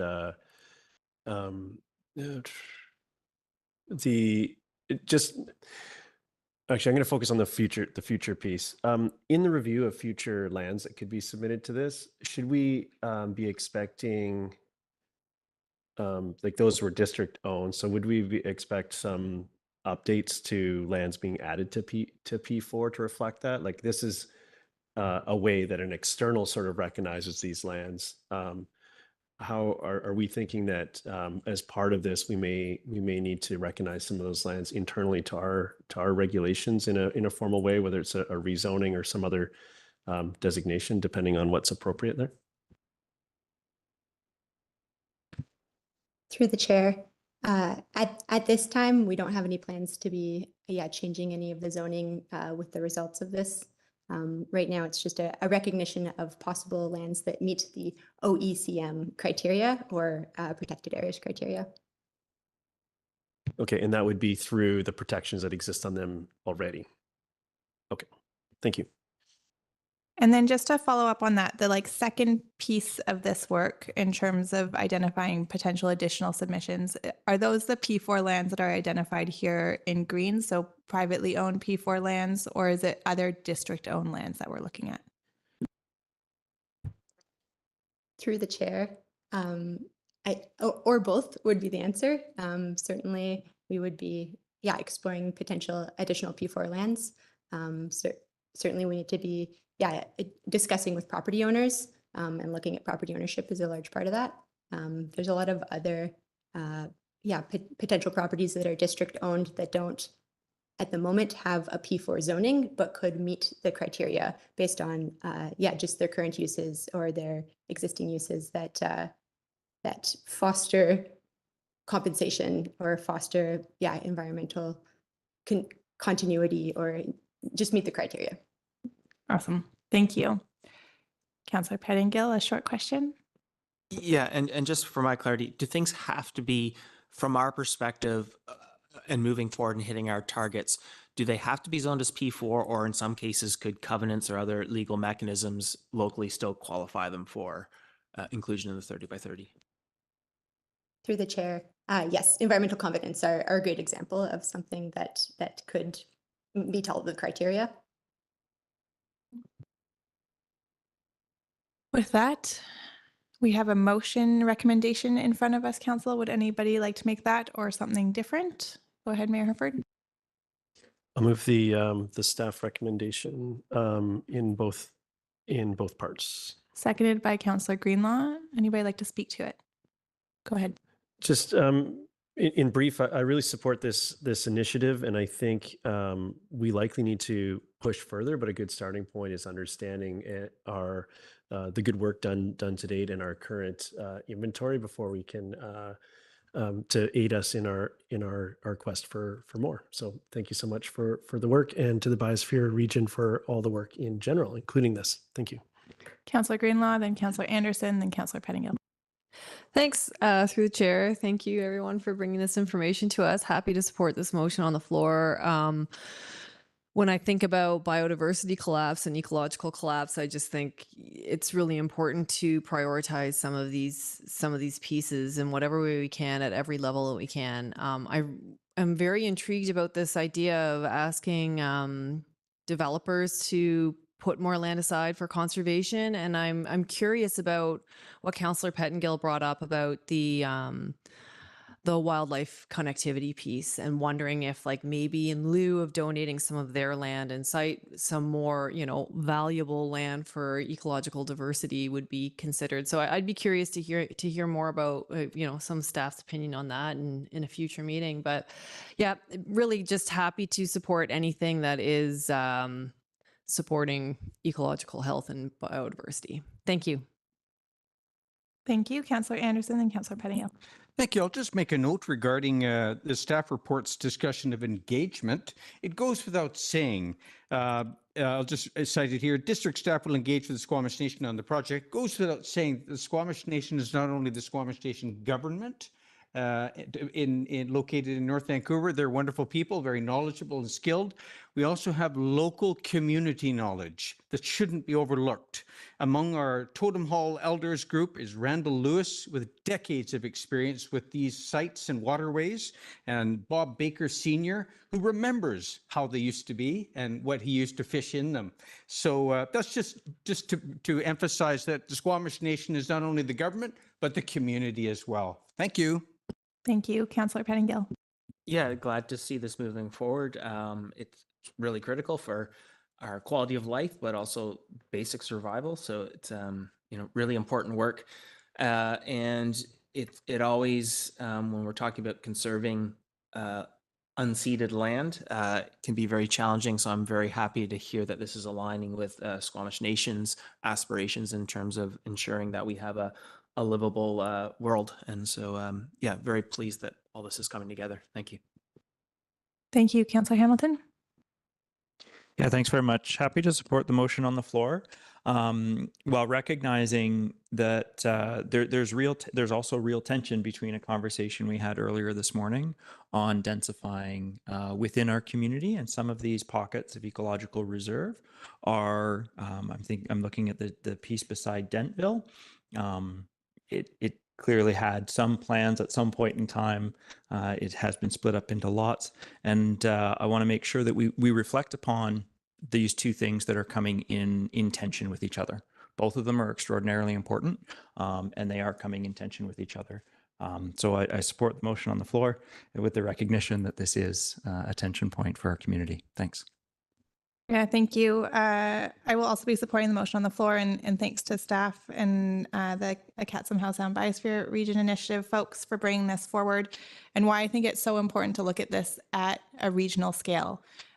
We have made a decision to implement a growth management boundary, knowing that that would have implications on the valley floor, but meaning that we can conserve hopefully larger tracts of land in bigger, more fulsome areas. And that is hopefully addressing some of the wildlife connectivity pieces. We don't know that entirely yet, and we know that it isn't totally perfect, but happy that there's some work going on in order to inform some future decisions around where those real wildlife connectivity corridors are, and where we can do a better job of protecting within our growth management boundary as well as outside of it. And so I do agree, every little bit counts. What is presented here will get us to 20%, so we're still a little ways off within our boundary, but it's really great to hear that we are hitting at least that land target at the regional level, and that we have ambitions to go further and ensure that at least half is left for nature. So thank you for the presentation. Thank you for the work. And I will call to question all those in favor. Motion passes unanimously. Thank you very much for being here. And Council, we're going to roll right into our next presentation because we have asked staff to come and go, and they're probably here on their lunch break. Thank you for rescheduling your day.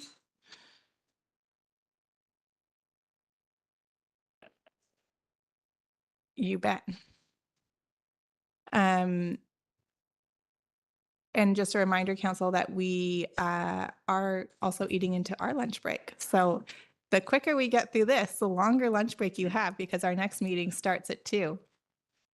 And with that, for the community's orientation, we are going back on our agenda to item 3 sub 3 in our staff reports, which is our traffic calming policy update. And we have Ms. Gunn here along with Mr. McMurtry. And this is presenting some updates since we last saw the policy back in December. And I think I rattled on for long enough to give Dora time to bring up her presentation, and I will pass it over to you. Thank you very much. Thank you very much. Good afternoon, Mayor and Council. I'm Dora Gunn, a transportation planner with the district, and today we're talking about the updated traffic calming policy. So staff originally brought an updated traffic calming policy to committee on December 10th, 2024. This was a significant update to the previous traffic calming policy that had been in place since 2003. At that meeting, committee referred the policy back to staff for 3 potential revisions. Those were the inclusion of cost and complexity in the prioritization or advancement of projects, the consideration of delegation for changing speed limits, so delegating to staff, and or inclusion of speed limit reduction as part of the traffic calming policy, And thirdly, public-facing communication of the prioritization list. So staff have reviewed these and proposed some updates to the policy. So regarding cost and complexity, there is a trade-off with the resources required to develop cost estimates. So rather than developing cost estimates for each project that passes a screening step, and I should add that the cost estimates may involve design as well as sometimes public consultation, so it's not always just a simple step. So staff are recommending completing the prioritization process as it currently is outlined in the procedures document, the same as it was at the last meeting, but then taking a next step of costing and assessing the complexity of the top 3 to 5 projects. And the outcome of that would then be considered along with the available budget to develop an implementation schedule. So the draft policy has been updated with this additional step. For speed limits, these can't be delegated to staff because they require a bylaw amendment. Speed limits are usually best considered for larger areas or for types of streets rather than on a one-off basis. This is to avoid creating a patchwork of different speed limits that makes it hard for drivers to navigate. The Transportation Association of Canada, or TAC, also doesn't consider speed limits to be a traffic calming tool. So the staff proposal here is not to change the traffic calming policy related to speed limits, but instead we would still welcome input from the public on speed limits. They could even do that through the traffic calming form that we were proposing to put on the website. But then anything speed limit related would be considered outside of the traffic calming policy. So in the rare cases where we might actually consider a one-off change to speed limits, that could still happen. It just wouldn't be a part of this particular policy. And then lastly, for public communication, staff have proposed an update to the policy that requires the larger prioritized list, as well as the implementation schedule for those top 3 to 5 projects to be posted on the district's website and then updated annually. So this slide provides the staff recommendation, and the next steps would be to screen, prioritize, and design an initial set of resident-initiated projects. Also to create a new web page on our website. The web page would focus just on traffic calming, and it would include that form where the public can input their requests. And then also communications on this new policy and how the public can use it. And then lastly, staff will continue to monitor the need for traffic calming on major collectors and coordinate with capital projects when possible. That's all for my presentation. Thank you. Thank you very much. Council, any questions for Ms. Gunn? Go ahead, Councillor Pettingill. Yeah, I just want to make sure I'm understanding the costing piece. And I understand, a solid estimate can take a fair bit of effort. My sort of assumption had been in terms of costing for prioritization, it would sort of look at like, well, this project, it's wide, it's flat, it's open, it's all district owned, and this one's on a hill, it's a little bit unstable, and it's steep, and it's narrow, and it's all private property. Obviously, that's going to be a lot more expensive. We don't know what the number is, but, in my mind, that would be enough of an estimate to do the prioritization. The implication from the report seems to be we are thinking about a deeper level as part of our prioritization process. And I'm just wondering if you can speak to how deep we're, I guess, requiring ourselves to go through by this policy. Through the chair, I don't think that it would be a good choice to just do a really rough estimate for the costing. There's often things that you can miss doing those rough estimates, and we might end up with a very wrong number. And if we're basing our implementation schedule on that, I don't think that would be the right choice, which is why the other thing is for the more complex projects too, is that we do sometimes need to do some public consultation to figure out which option we're going to even go with before we can cost it. So that is why we're suggesting just doing that for a smaller number of projects rather than all of them. Not sure if that answers your question. You have a follow-up? I may have to stew on that. Yeah, I just want to make sure that we're not making things too hard for ourselves, that there's some room, I think, for that very coarse estimate back of napkin for sort of initial prioritization, and just sort of looking, I guess, for comfort that sort of as an initial filter. But can staff clarify the level of cost estimate that they're proposing for the top 3 to 5? Like, is it a Class D estimate? Is it like a back of the envelope napkin calculation? Is it green, blue, black? How many dollar figure? Like, are we doing like estimate of like 10 to 20 million? Like order of magnitude?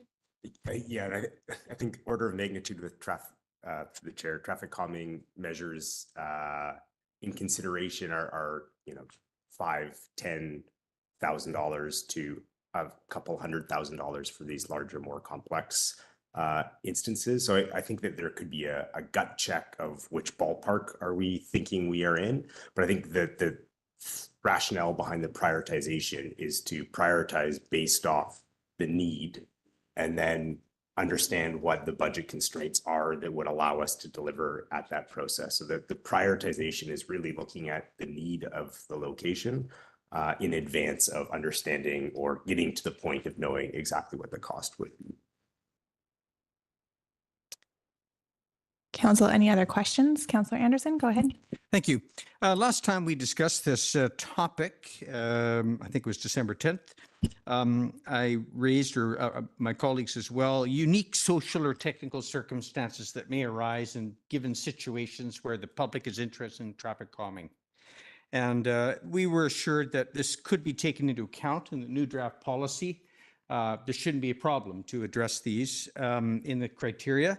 But my question is, Ms. Gunn, you mentioned that an updating of priority projects, the priority projects list would be undertaken annually. What kind of reporting mechanism do you envision? Is it in the form of an information report to council, or for us? And as you can appreciate, we field all of the heat from the public. We need to be able to answer their questions. If it's not an information report or council discussion of priorities, is there public-facing information that would be available that we can refer the public to? Again, you can appreciate that we do field a lot of concerns and communications from the public and given individual neighborhoods. To the chair. So the proposal currently is that a list, maybe in a Word document, maybe in Excel, I'm not sure what, would be put on the website. So wouldn't be coming to council for consideration annually. It would just be publicly facing on the website. That is the current proposal. Mayor Herford, go ahead. Oh, just on this point, then that would then feed into the budget, which would be the mechanism we'd use to actually look at the capital pieces of that. Is that sort of the flow? I'm just trying to, I think the line of questioning from Councillor Anderson, if I'm to distill it down, is like, what is that next touch point? We've got this prioritization. When do we see that next? And is that through to inform budget through this? That's my intuition here, but just can you clarify when that touch point would happen? Through the chair, so I'm certainly open to feedback on all this, but currently the traffic calming projects would be part of a larger budget item. So when it comes to budget, budget is usually relatively high level. So I don't know that there would be conversation about specific traffic calming projects at that time. Okay, no, that makes sense. So it's in that broader improvements sort of category. Okay, so we would work from that list and engage with it in a similar way that the public would then. Okay, thank you. And to clarify, that's fairly similar to how we do it now. Is that correct? Like, we don't typically, as a council, identify individual traffic calming projects that need to move forward. We give you an envelope. You have a prioritization process. This just aims to provide a little bit more visibility because that list of projects would be public. That's correct. Thank you. Councillor Hamilton, go ahead. Yeah, thanks very much. And thanks very much for the work on this. I just want to make sure I understand where we're separating between policies and procedures and where that, where the delegated authority lies, because that's really important. So from a council's perspective, we have delegated authority on approving the policy. And then the procedures, do I understand correctly that the urban systems memorandum, that's effectively the procedures proposed, and that's under like staff's authority to define and manage and change those procedures. Do I understand that line? Chair, I'll start this off, but I'm not 100% sure that I'm the right person to answer this. But my understanding is that the procedures form a part of the policy. So council is approving the policy with the procedure. So staff will use the procedure, but will not modify the procedure without council's authority to do that. I see nodding heads from around the room. Is that helpful? Interesting. That's more specific than I thought we would have sort of authority over. So I'm envisioning through this process, staff are going to learn a lot about the effectiveness of this rubric in step 3 of the prioritization. Let me just make sure I understand that correctly. That rubric is what you're going to be using to prioritize. Is that correct? To the chair, that's correct. Right. And with every rubric, there's learnings that go on with, right? Do staff need to then come to council for any modifications to that rubric at this point? Through the chair, we're hoping we have it right, but obviously anything could happen. And certainly if there was issues, we would come back to council to discuss them. So, okay, I would feel comfortable delegating the procedures to staff, having council direct the policies and the procedures be delegated to staff's decision-making power. But if that's not part of our regular procedure, then okay. You have more authority than you think. Councillor Pettingill, did I see your hand? Yeah, thanks. Share actually some of Councillor Hamilton's hesitation. I wonder if we're getting a little too prescriptive at our table for some of this. And the one thing, though, looking at the matrix, I don't see anything that accounts for the sort of because ultimately this is meant to improve public safety and well-being at the end of the day. But I don't see an element that looks at how many people stand to benefit from this change. Like, is this a high pedestrian area versus there's only one cyclist a year kind of thing? Is there a reason for that, or should that be part of our matrix somehow?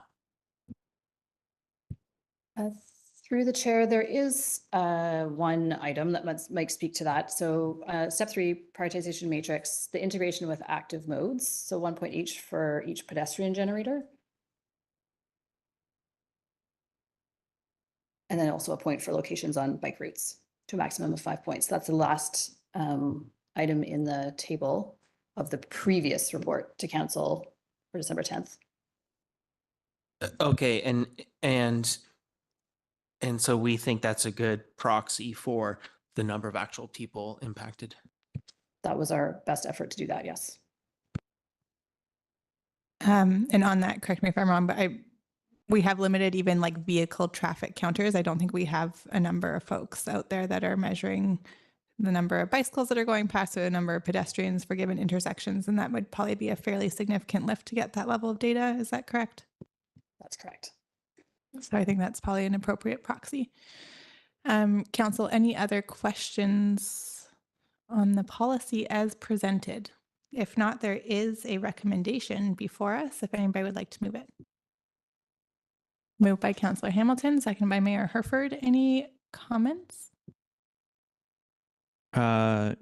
Just I support the staff's this path forward. I think that particularly with increased clarity on how we prioritize projects and which projects are coming next, I think our community can have a clearer understanding of why their street might not be in the queue, right, or high enough in the queue right now. And I think that aspect of communication is going to be pretty important as we move forward. And I hope that staff maintain a view to using this rubric as a thing that can be changed. I hope that staff don't hesitate to bring that forward to council if needed, and that council are amenable to changing, because rubrics change over time as we learn from them. Thanks. Mayor Herford, any comments? Yeah, just thank you for the work on this, and I found the conversation both last time and this time really helpful to build my understanding, and hopefully the communities as well. I think having a fully functioning policy here, I think is crucial, as we do hear from the community about their concerns, and this gives a great spot for that to go, but also for that context of what our current what's currently at the top of the list and how we're making progress on that, which I think a future reporting out on these things going forward is important as well. So thank you for the work, and look forward to seeing this to continue to develop. Councillor Pettingill. Yeah, I really appreciate the clarifications made overall and the response to the feedback we gave coming out of our last meeting. I think it is important for people to understand, and I think this takes some good steps to help with that, understand why things have been prioritized the way they have. In some of the past discussions, I've had some concern that prioritization was maybe being driven by people with the strongest voices as opposed to greatest need and impact. And I think what I like about this matrix, and maybe it'll have to be updated a bit, but as I see it now, does really seem to align with greatest need, greatest impact. So basically best use of dollars. It may mean as we prioritize mode shift and quality of life and some of the other changes we're thinking community-wide, we may need to put more money in this budget in general and move 10 or 20 projects a year forward instead of the number we're at. But this will help us make sure we're doing the right ones in the right order. So thank you. Thank you. Thanks to staff for making the updates after the December meeting. I think this helps clarify some of the questions that we had around the council table then. And by far and away, this is a huge update from the version of the policy that we currently have, which is from 2003. So I think this really does bring us up to the modern day. And while we can always refine our procedures and policies over time, I think that this puts us in a good position going forward. I really do appreciate the public facing component of it when this gets on a website, even being able to direct folks to a commonality form that they can put information into, and we can start to aggregate that.